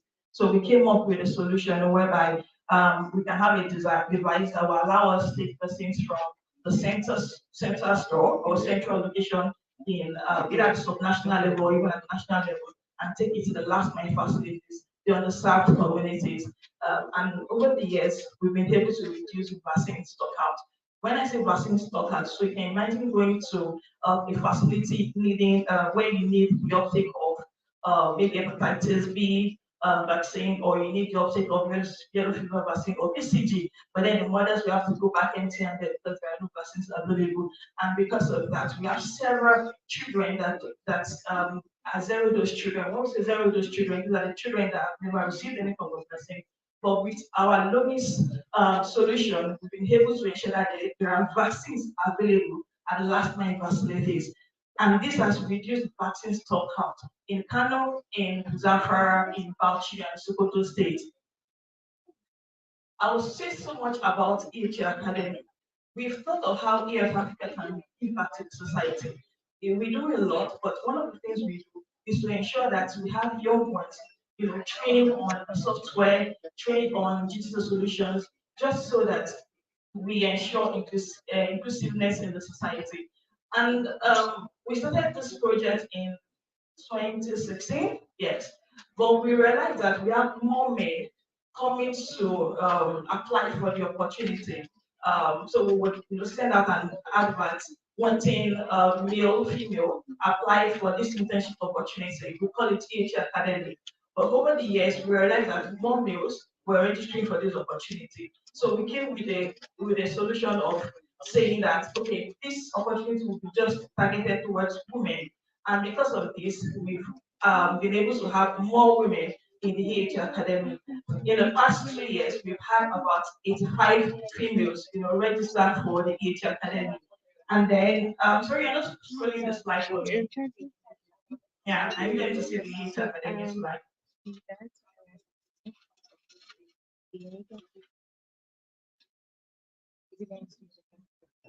So, like I was saying, the past 3 years, we've had about 85 women, young ones, that have registered for the course. And as such, that has made us to enable more women having the knowledge of how to build softwares, on how to use GIS solutions, or even how to work in an environment. Because even had only 65 females that were trained, 23 of them have become a full-time staff within the organization. This means a lot to us as an organization. And we have the continued commitment of our senior management team to ensure that more females are being empowered in STEM. We have testimonials from some of the students that have gone through the platform. In conclusion, ES Africa believes that everyone deserves access to tools for healthier lives. We value honesty, making an impact, and finding innovative solutions to problems. We push ourselves to maintain high standards and then ensuring that we produce the most meaningful results in everything we do, no matter how big or small it is. As an organization, it's important that you look up to us to ensure and to do groundbreaking innovations, and then through innovative research in our sustained drive to address evolving health challenges in Africa. We are so much involved in capacity building, just like the EH Academy. We also do public health infrastructure development. we've been able to do this across 22 countries in Africa, whereby we were able to develop emergency operation centers where public health practitioners can come together and plan, prepare for outbreaks. It's our goal not to have any outbreak meet us unprepared. And as an organization, we're gradually achieving this goal. Thank you so much for this opportunity. Bye. A round of applause for her, please. eHealth Africa. Thank you so much. And without further ado, we'll be having NetWear technologists while IBOM gets prepared. So put our hands together for NetWear technologists. NetWear technologists, please. Please, can we put our hands together for her?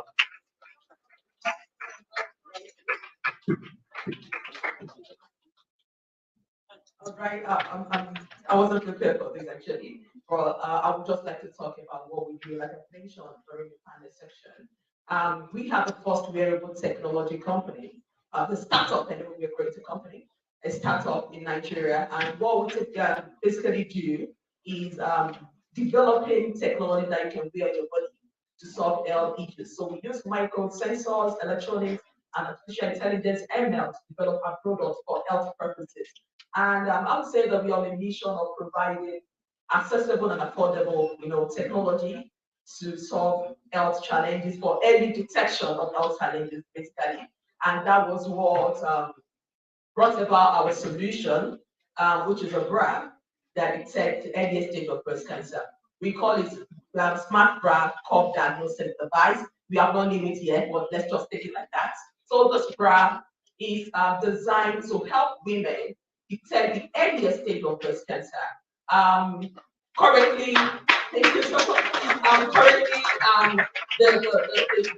an increase in breast cancer case in Nigeria currently, not Nigeria, in Africa, and due to research is as a result of late detection. I personally have the experience when I lost my auntie, and that was what inspired me to come up with a solution. I lost her to stage 4, and this is a big problem in Africa, and women are really dying. Go to the national hospital, you see them there. Women are going through a lot of pain of breast cancer, and they get detected at the late stage, and that is where the problem lies. So they need something, they need a solution to help them to detect at that early stage, and that was why we brought about the solution. So the solution uses ultrasound. Because this question has been coming, is this something that will be emitting radiation? No, it's not emitting radiation. It's typically ultrasound technology with ML. So it's safe for use, it's safe for women to use. You can use it anytime you want to diagnose yourself, but it's not a day-to-day brand. It's something you just put on, diagnose yourself, and know your status right in the comfort of your home. All we are doing is to help ourselves as an African woman, African community, to come up with solution, our own in-house solution to solve health challenges. I don't know, okay, Founders Institute, she mentioned something about software. I want to appeal with them to look inward into hardware. Hardware space is another aspect of technology that people are not even looking into. But I will tell you, it's a multi-million-dollar space, but we have not approached it at all. All focus is on the software. I'm just using this video to call on us, Founders Institute, and in that same year, I'm very sure they will say it, you should say that, to look inward to support startups in that space. We have competent youth in this country with a lot of ideas. All this importation of technology that we're using, yes, you can say this again and over again. We have that. But what we need is support. So we need support for hardware developers. And another thing, as an advocate of STEM education, or as an advocate of STEM, I want to say that either wherever field you find yourself, either in marketing, banking sector, whatever field, please try as much as possible to acquire a knowledge in technology. Any knowledge that you think can make an impact in whatever field you find yourself, please acquire it. We are in a technology-driven world, and I don't think we should lag behind. If we get to a stage we don't have the skills, I'm sorry. Thank you very much. I think we can do better. Women are taking over the world.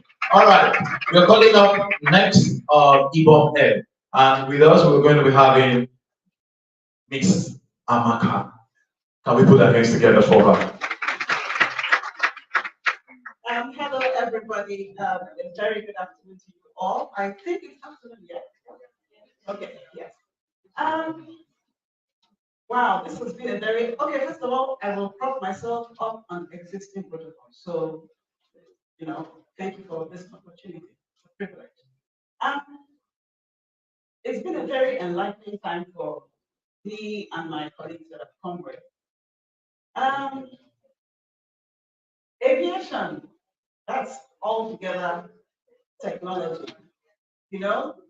Everything we do, even those who are not core technology in aviation, you have to have a lot of knowledge in aviation to be able to function appropriately in your role. So I told you, it's one of those things that just has me very awed that a tin can hang in the sky containing human beings in it, defying every law of gravity, and it keeps on going till they decide to start bringing it down, hopefully not when they feel finished. So, it's just been something so amazing. It's one of the greatest technological breakthroughs of our times, aviation. So, it's been a lot of fun to be in it. You learn every day. There's no 2 days that are the same in this industry.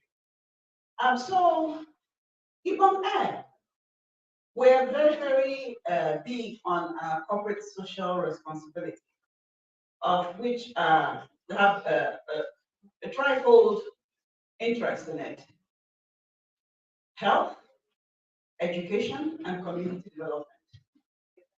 We keyed quickly into Womenovate. First of all, because IBOM Air has a huge amount of females in it, so we're not about to be brushed aside at all. On the management team of IBOM Air, you have nothing less than 40% of the management team, all females. I am one of them. So, really, when we speak, they stop to listen at IBOM Air, and we want to drive that. IBOM Air is 100% owned by the Akwa Ibom state government. And it makes it easy for us to be involved in the education aspect. The government makes it easy for us to be involved in the education aspect of corporate social responsibility, because they are also driven to educate people in this, in the aviation sector. We have pilots, fresh pilots, straight from school. They do the general shortlisting and the recruitment exercise. They're all away in training. We have a whole bunch of engineers in training. And this is something that they had a vision for and they've been driving so far. So we have a whole bunch of pilots about to join the team, fresh from school, a whole bunch of engineers. Some are already on. So it makes it easy for us to be driven by what the government has already put in place. So we get a good feed from them too, as we. So I want to also shout out to the young students here in our midst. As you think technology, I am glad that Madame here says her son is a pilot. Who knows? Maybe he even works for us. Who knows? Okay. Well, tell him to start looking homeward. So, as you also veer off in different directions, technology-wise, think of aviation too. It's a good place to settle. STEM education, now STEAM education. I like STEAM because, there's combustion involved there. So it's a good thing. We're definitely very interested, and we're going to talk some more with the lovely Botunrayo Opai. Is it Opai? Yes. We're going to be talking some more with her to see how we can partner with her in the STEM business, because you have a lot of young people who would like to also channel in that direction. We're very invested in education, very interested in it, and it's something we're keen to see how we can, diversify in those directions. So we will be talking some more. From the IBOM Air management and my colleagues in the industry, we say thank you very much for this opportunity. We want to hail the kids behind there. Hear ye, hear ye. There's a lot in said today. Take note. This is part of the stories you're going to tell growing up. A lot of decisions you're going to make are from the things that you've heard from the panels today. And so we're just talking about this like, wow, this is so much, this is so rich. You've gotten a lot today. Let's really go home and marinate, marinate with this information and let it spur us onto so many other things. Thank you very much and enjoy the rest of it. I think we can do better. All right. Thank you very much, Ibom Aya. That is the Director, Airline Services. We are so, so grateful. And for me, I think it's home because I work with the Minister of Gas, who is from Akwa Ibom State. So please, I think my next flight to Akwa Ibom, I have my free ticket, right? In fact, I was supposed to be with him today. He's already in Akwa Ibom. So the next ticket, I'll tell him that all my tickets have been taken care of by Ibom Aya. Thank you very much. And we're going into the next activity we have, and we'll be rounding up shortly. But this one is very important because we've had so many people talk, we've had so many, and we've seen so much being done. And this time around, we want to have a discussion with the woman behind this whole thing. We want to get to know, how did it start? Where did it start? You know, these young ladies have been asking, what do I do? How do I? Okay, let's get to hear from the horse's mouth. How did she start? Where, how, when, and all of that. And let's get some inspiration. I've been inspired by her life since the day I met her last year. And I'm sure today is going to be another round of inspiration. It's going to be short, it's going to be brief, but I'm sure it's going to be loaded. I hope all the young excellencies there, you know how I always call you the excellencies in the house. I hope you're taking note of everything that is being said today. And we had from Ibom said, go home and marinate, think over all of this, reflect, and then you'll know that yes, you have had a very wonderful time. And to go through this session again is the lovely Madam Kate Poundstone. Please, a round of applause for her as she comes up to invite the adorable woman behind this whole program for this chat that we'll be having. You're welcome, Madam Kate. Thank you once again. Thank you once again for this opportunity, and I'm honored to welcome Mrs. Moturayo Opayinka. I don't want to say much. I want them to hear from you. I've been with her on this journey when she spoke to me about last year's event, why she really thought it was important that we commemorate the day and recognize women. And I was truly, truly inspired. Last year when we were organizing, like I said, I was very involved in the organization. And I've seen 50 Shades of Moturayo. And I love her to bits. But I don't want to be the only one and enjoying the only one with that privilege. So allow me, please, shall we give her a standing ovation? I think anybody that is able to put us together in the room deserves that as she comes to the stage.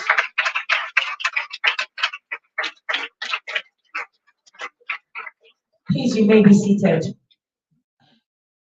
You know, there's a much talked about or very popular TED video on YouTube by Simon Sinek. And the video is titled, How Great Leaders Inspire Change. And there he talks about,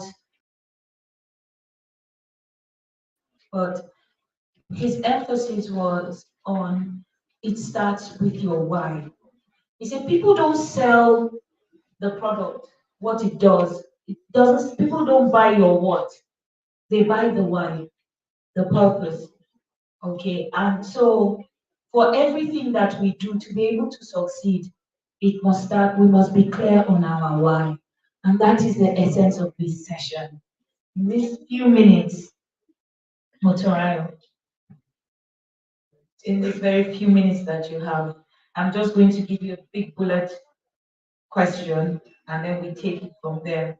This journey so far, we want to know your why. We want to know how you started, your background, what was the tipping point. Like, the tipping point is where you get to that make or break point. And how did we get here? What was the inspiration? Thank you very much, guys. Like I said, last year we knew where we were. This time around.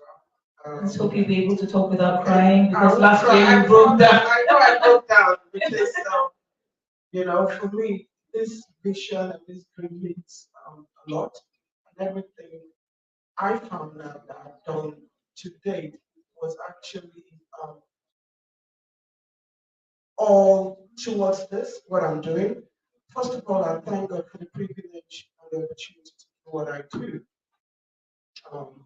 I thank God for the lovely people that He has, pushed in my way, in my path. So what I do today is a summary, or is birthed from my own journey and my personal experience.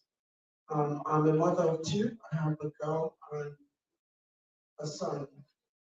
And I remember my journey back to Nigeria was to come work as an expert. So you girls, like we said, knowledge is key. You need to be on top of whatever you do, because that's what everything else around you is centered on that. So never disregard the value and the importance that education plays. So whatever you do, be the best at what you do. Aspire to be the best.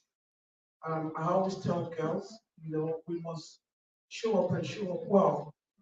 So I came back to Nigeria as an expert. Naturally, an SAP solution architect. There was a project ongoing here in Nigeria. So it was NNPC looking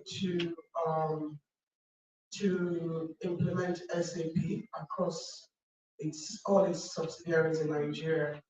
And I was one of the consultants that came back to Nigeria for that purpose. So that began my journey. All the while I was in England, and STEM or gender gap wasn't something that was that visible. Irrespective of who you are, your competence spoke for you for any job. So you are trained in this, you get a job in that. So it's not a case of your somebody's daughter or somebody's son. Opportunities are there for all, and you can leverage as long as you have the competence. So that became my journey back in Nigeria, and the whole new side of what gender gap and what that meant was actually different here. So I came on a project where we had consultants from all over the world, and then we had local content consultants who are equally competent. So SAP is, and with most of this technology trainings, they're based on certification. So as long as you so that certification actually proves and says you are a certified associate or certified whatever in this you have the knowledge in this area of expertise. So for me, then finding out that we are the same, however, because of where we've come from, our bargaining power or how we are professionally identified actually differs. So you find where, for those of us that are expatriates, our earning power differs to our colleagues that were, local content. And that got me thinking. And then through that journey, we got my family got to experience being in Nigeria with us. So my kids had to come. So it was my daughter first that came, and she was in school here. And I would go and read to them and just be part of that experience of knowing what, having an idea in terms of what you want to be or what you want to do. And then one day my daughter says, "Oh, Mom, I want to be like you." And to me, that was like, what does that mean, really? Especially in today's time, in this environment or terrain that we found ourselves, what does that mean? And that got me thinking that we really need to offer solutions for this. We need to start seeing more women as role models. We say, seeing is believing, right? If they can see it, then they can dream it and they can be that. And I wanted a platform where we could have, more women showcased. As women were told to keep it low, play back. You find on projects we contribute so much, but we're not the one taking the honors or the accreditations for the hard work that we are putting.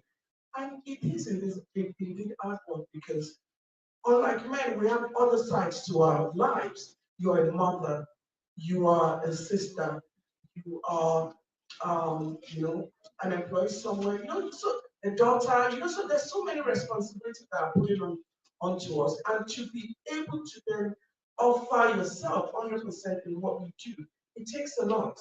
And it needs to be identified and commended. So, and recognized. So we wanted a platform where we had, in terms of running advocacy for the younger ones, what can we do? We need to start seeing more. We need to start seeing more women that are doing, that are on top of their games and they can aspire for that beyond the cultural biases that exist. And gradually, we need to start seeing those gaps, closed. Like I said, the journey was lonely, like just quite a few of us. But now we find where the opportunities for mentorship, the opportunities for networking and seeking and getting advice from great women that have planned the way. There are so many opportunities that are available there. And my story now would be that women leverage these things because they are there, and the young girls to make the most of the opportunities that are available to them. So in a long shot, the story is we need to be, we need to offer an ecosystem where there is barrierless opportunities to all, irrespective of whose child you are or what tribe you belong to. Your competence should be what speaks you, irrespective. And that is my journey, and that is what I hope everyone can catch from this, and we can open that up and open our women up to barrierless opportunities and have more women, in the STEM sectors for inclusion, for participation, and most importantly for innovation. And that's my story. Thank you very much. Thank you for the story. You know what they say about the internet of things? You're surrounded by so much information and you don't even know where to get it from. I think when we talk about women supporting women, yes, there are women that can support women, but how? What are the platforms that are available to women? And so, if I may just rest on this ecosystem that you talked about, building that this is how I perceive Womenovate Foundation, my understanding of it, and please, feel free to shed more light on that. That every time we have programs like this, we always have young students. There's a cross section from the experienced women, accomplished women, to students that are finding their pathway. And in Women in Energy, Oil and Gas, we try to do that as well for women who are interested in getting off in that sector. So please paint a picture for us, because I know Womenovate is about education and about bridging gender gap in two key areas. So how do we marry the two? What do you see in the future, and how can other women's groups and our sponsors and other stakeholders key into this vision so that they say make the vision plain on tablets that are heralding run with it. How can we partner to run with it? Because certainly one will chase 1,000 or two will chase 10,000. How can we leverage the multiplier effect of collaboration? So, for us at Womenovate, 80% of our growth so far is based on collaboration and partnership. We value the importance of that. Clearly, like you said, there's so much we can do singly, but together we do more, greater impact. So we partner. Part of what we do, we have our mentorship programs. Mentorship is very key. In all our programs, we always get our beneficiaries to come onto the mentorship program because you start off being a mentee and then you become, a mentor with the belief that everyone has something to give. Every woman should be holding the hand of another woman, being a mentor, being a sponsor. We all have the role to play. So within our programs, we have mentorship programs, which we collaborate with partners. We have volunteer mentor pool. So if you know you can, you want to volunteer for mentoring, please on our website register your interest for that.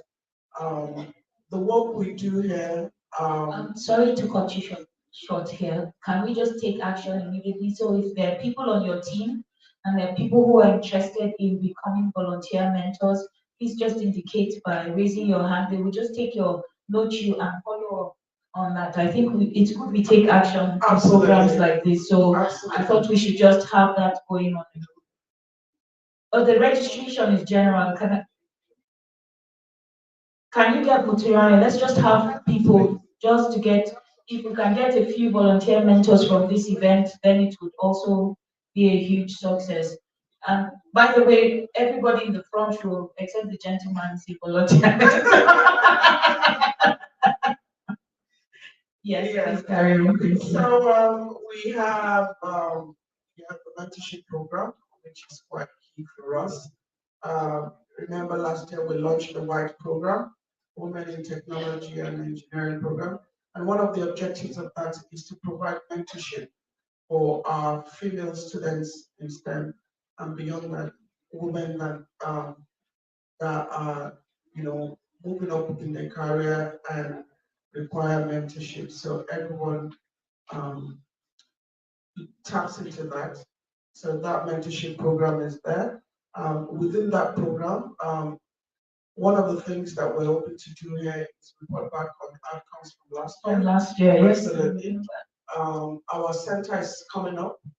Like we said, we want to have a resource center that anyone can just walk into and leverage resources, materials, laptops, just engage and do what they need to do. So that is in the works, and we're also we've had Dangote really input into that, and we call on other partners too that can support towards that. If it's hardware or even monetary support towards the development of the center, or even if it's technical provisions in terms of providing services within that center. So that is upcoming. We have our Global Learning Exchange Program, which is open to all as well. We're at the conference in January, and the whole objective of that is to encourage cross-border learnings. So we're bringing our international partners, into this so that we work together and we can learn from each other. So it's open to teachers as well as students and anyone else that is within the STEM sector. So again, you need to visit our website. You need to show interest in that. We've had major partnerships that is helping us to offer value to Nigerian youths and women. One of the key partnerships is with Cisco, where we are in line with the government 3MTT initiative. We are delivering on digital skills to our youth and women.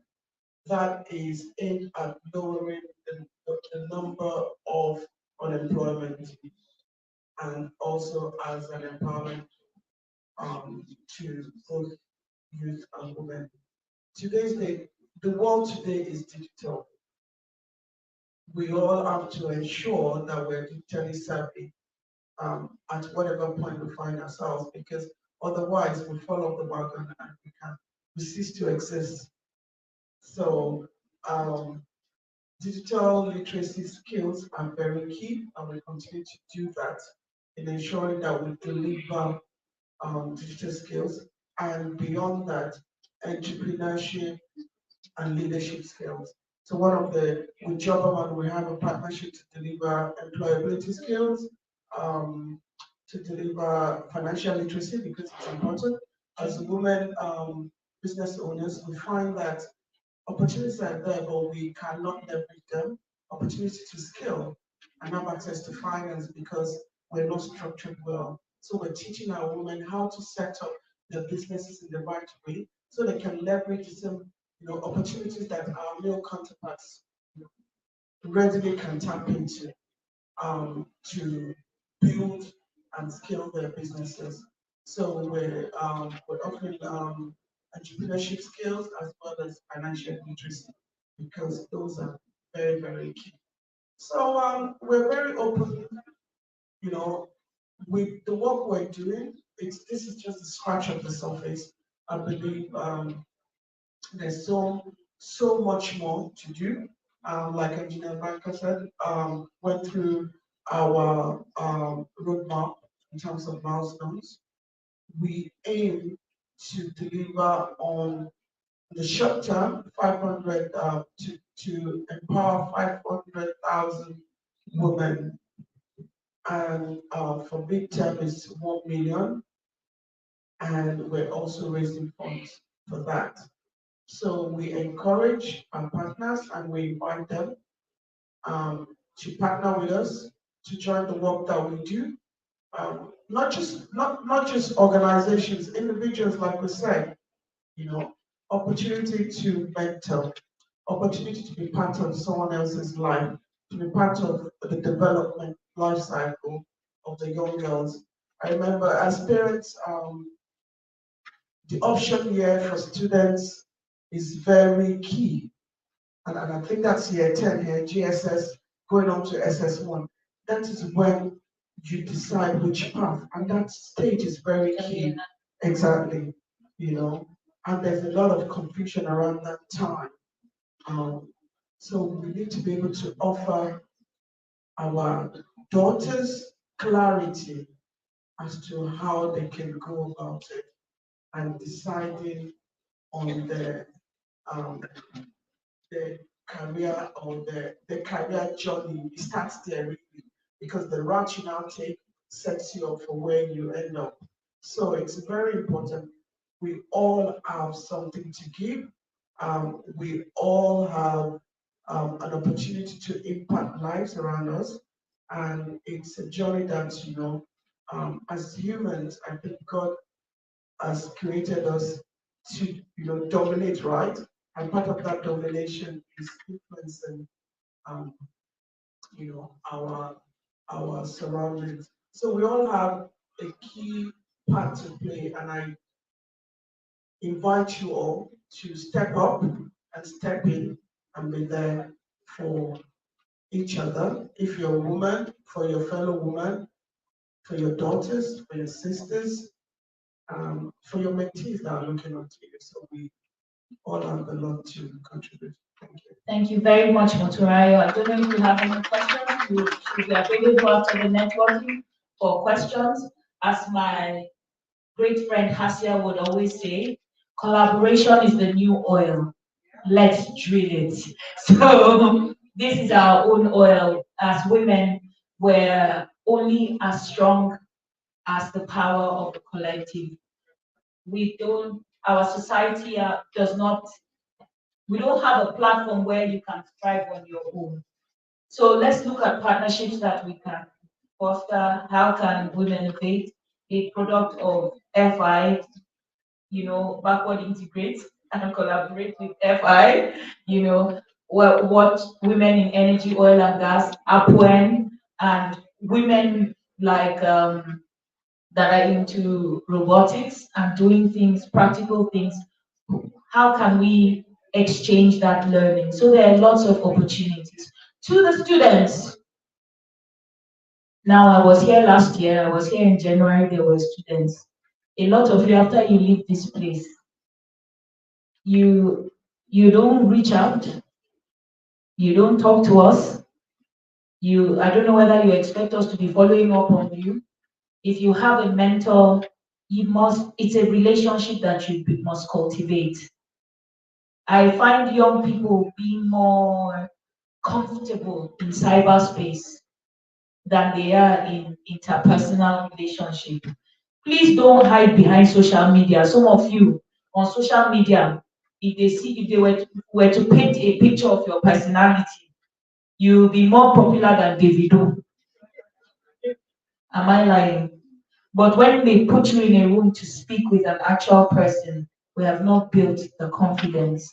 So please sign up for the mentoring program. I don't know whether it's free or not. We started talking about it, and we will by next year when you come. I am committing on behalf of Muturayo that the resource center will be up and running.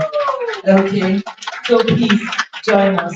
Thank you very much for listening. Any questions, please ask outside. Muturayo will be available to answer. Thank you very much for sharing your vision and your passion and your why. And we pray that the good Lord would take you from glory to glory. Amen. Amen. Please a round of applause for our moderator and our chairers. Thank you so much for sharing your life with us and allowing us to be part of this dream. We deeply appreciate it. So I was telling you a while ago that I'm supposed to be somewhere with my boss. But honestly, because I love what she's doing, absolutely. I told my boss I had to look for an excuse. I said, please give me a letter. But she gave me a letter of engagement. And I had to tell my boss, I said, sir, please, I don't want to travel because I need to be somewhere for another woman. And you are the man, the father of the women. You love women. You know this and this. Go, please just go. And I think she's doing amazingly well. Don't you believe so? Don't you agree with me? Please, another round of applause for this beautiful woman. And I can see.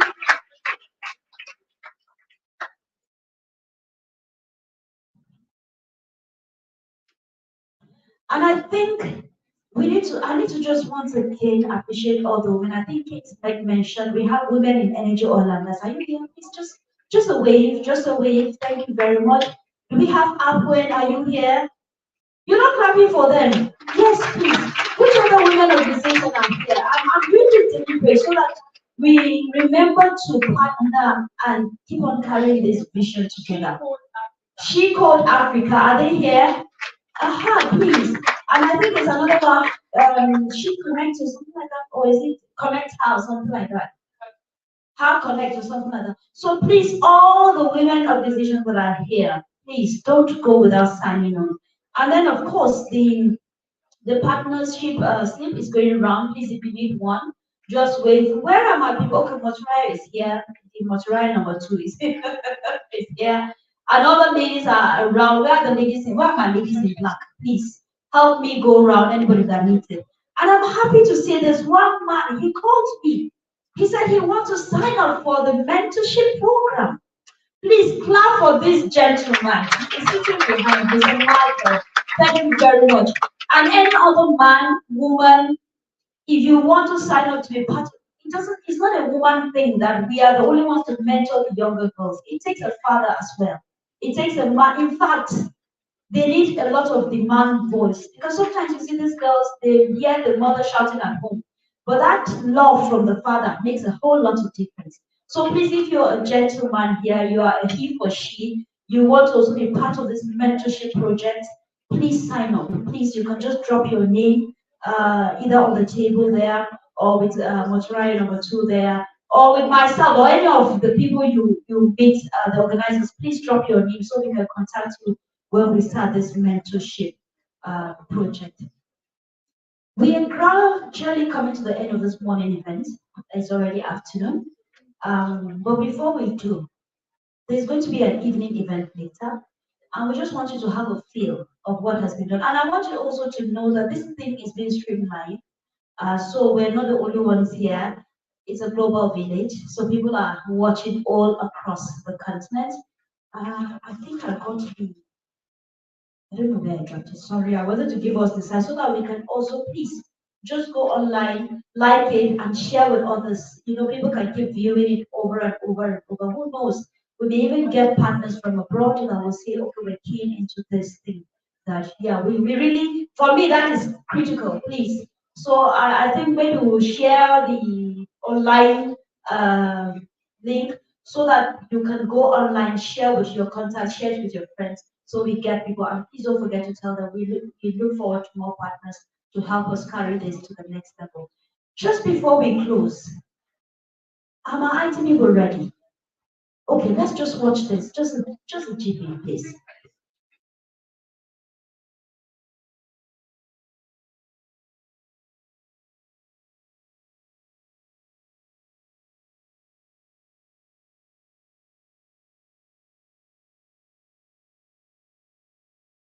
Women are just 22% of the total number of engineering and technology university graduates annually.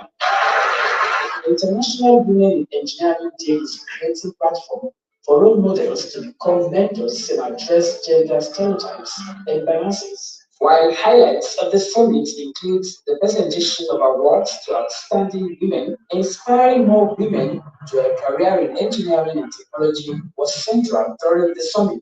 I want to understand what a woman is thinking and what a woman needs. So we need more female participation and uptake for diversity, for inclusion, and most importantly for innovation. It's no longer a men's thing to go into engineering, sciences, technology, or mathematics. So we want to reach out to the girls in STEM so that they are educated on the need to be a part of the engineering space. We have proved ourselves that what men can do, they can do it, including engineering profession.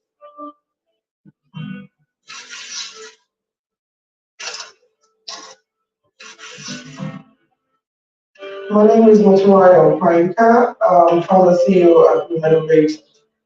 Womenovate is an edtech platform for women in tech and in STEM. I'm a woman in STEM myself.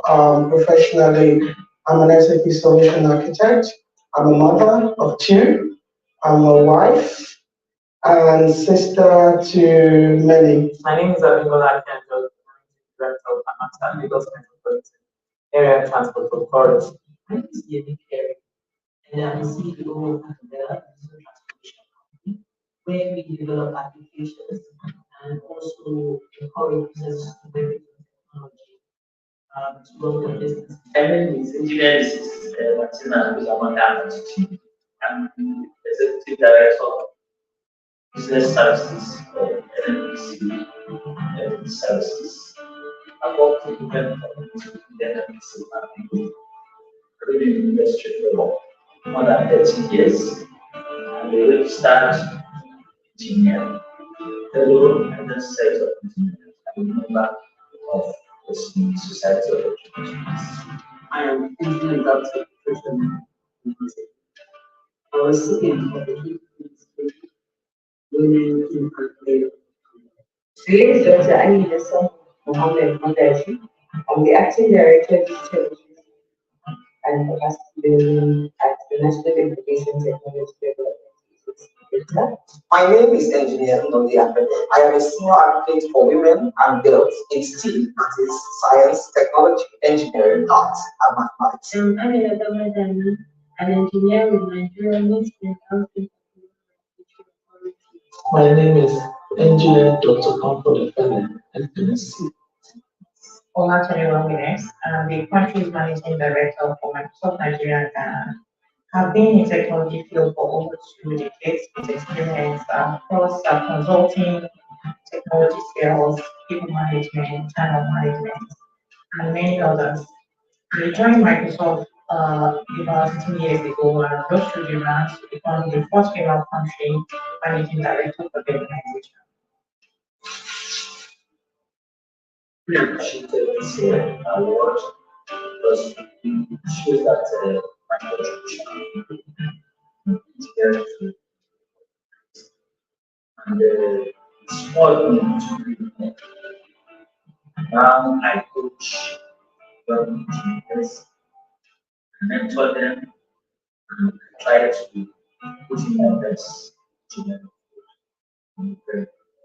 And also the 2023 recipient of the peak performer on digitization for the Womenovate Awards. Recipient of the 2023 Women Impact Day Award.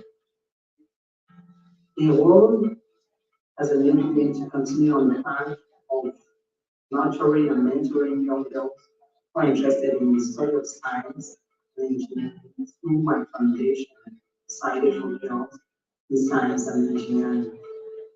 We started in February 2020, and today we have about 14 girls.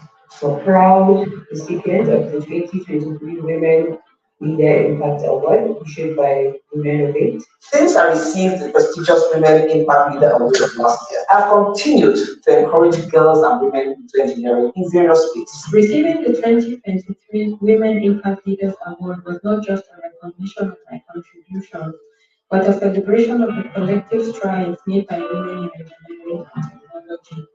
My journey began in a world that often overlooked the potential of women in engineering. In 2020, one of the recipients of the Women Impact Leaders actually was a baby, and as I did having the innovator for the past 5 days, the best technique, but that opportunity to impact many people, especially women.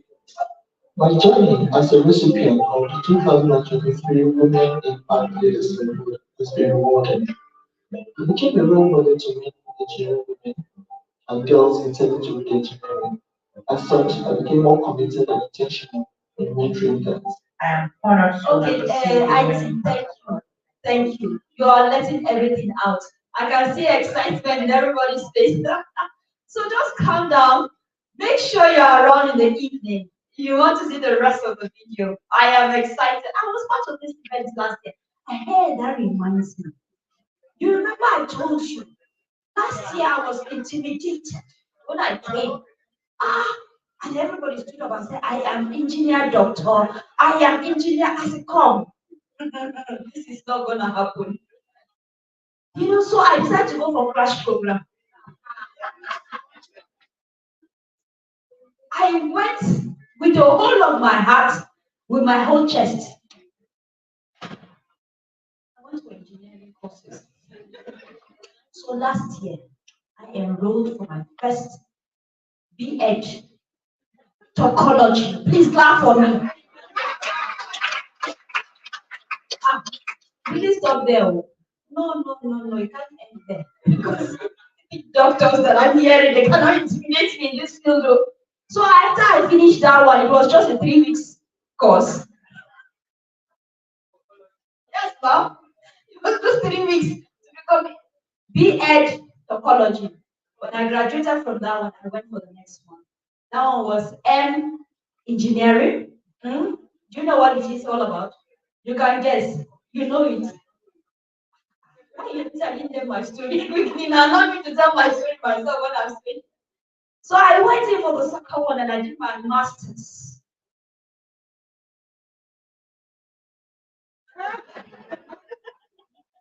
Ladies and gentlemen, please join me in the evening as I continue with the rest of my story.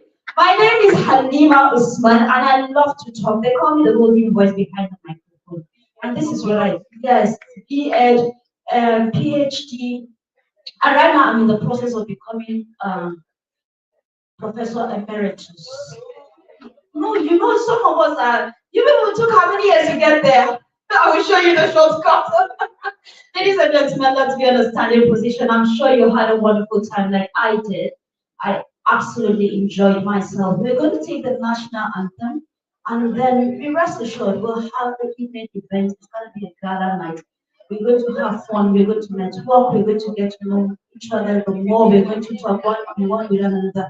But please, for the young ladies that are seated here this afternoon, do not go without signing up for this mentorship and without picking a mentor before you leave. Make sure you pick a mentor.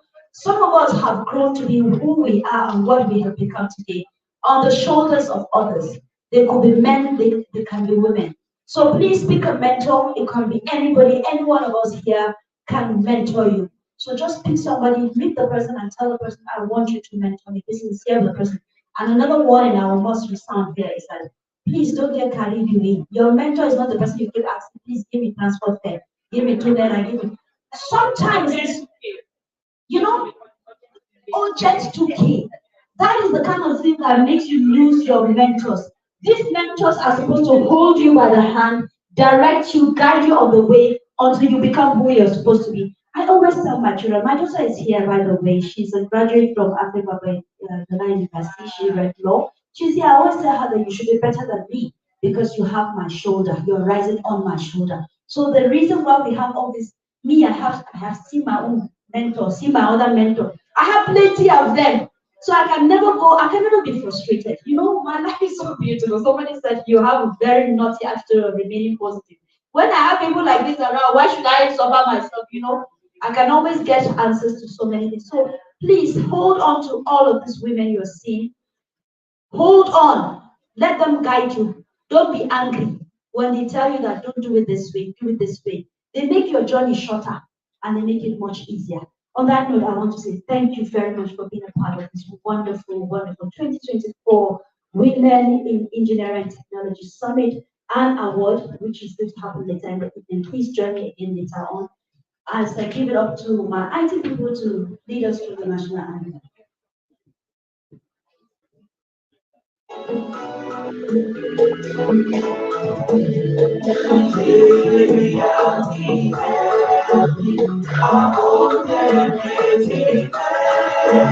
Don't try and don't make it wrong. This I'm beautiful and proud. I'm so beautiful and how sweet and just is great. It will and please be come and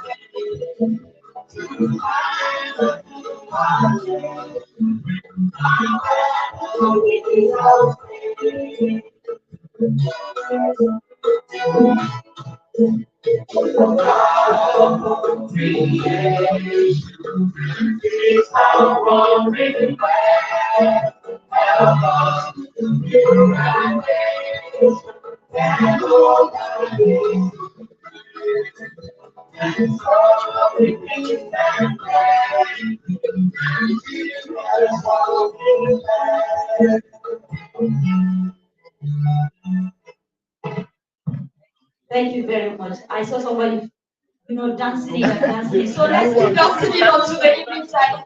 Thank you very much, and do have a wonderful afternoon, and see you much later in the evening.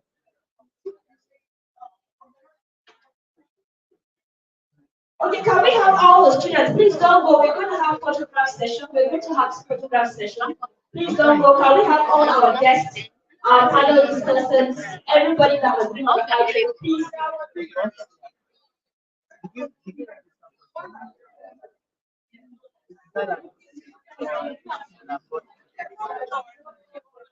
we're going to have photograph at the photo booth there.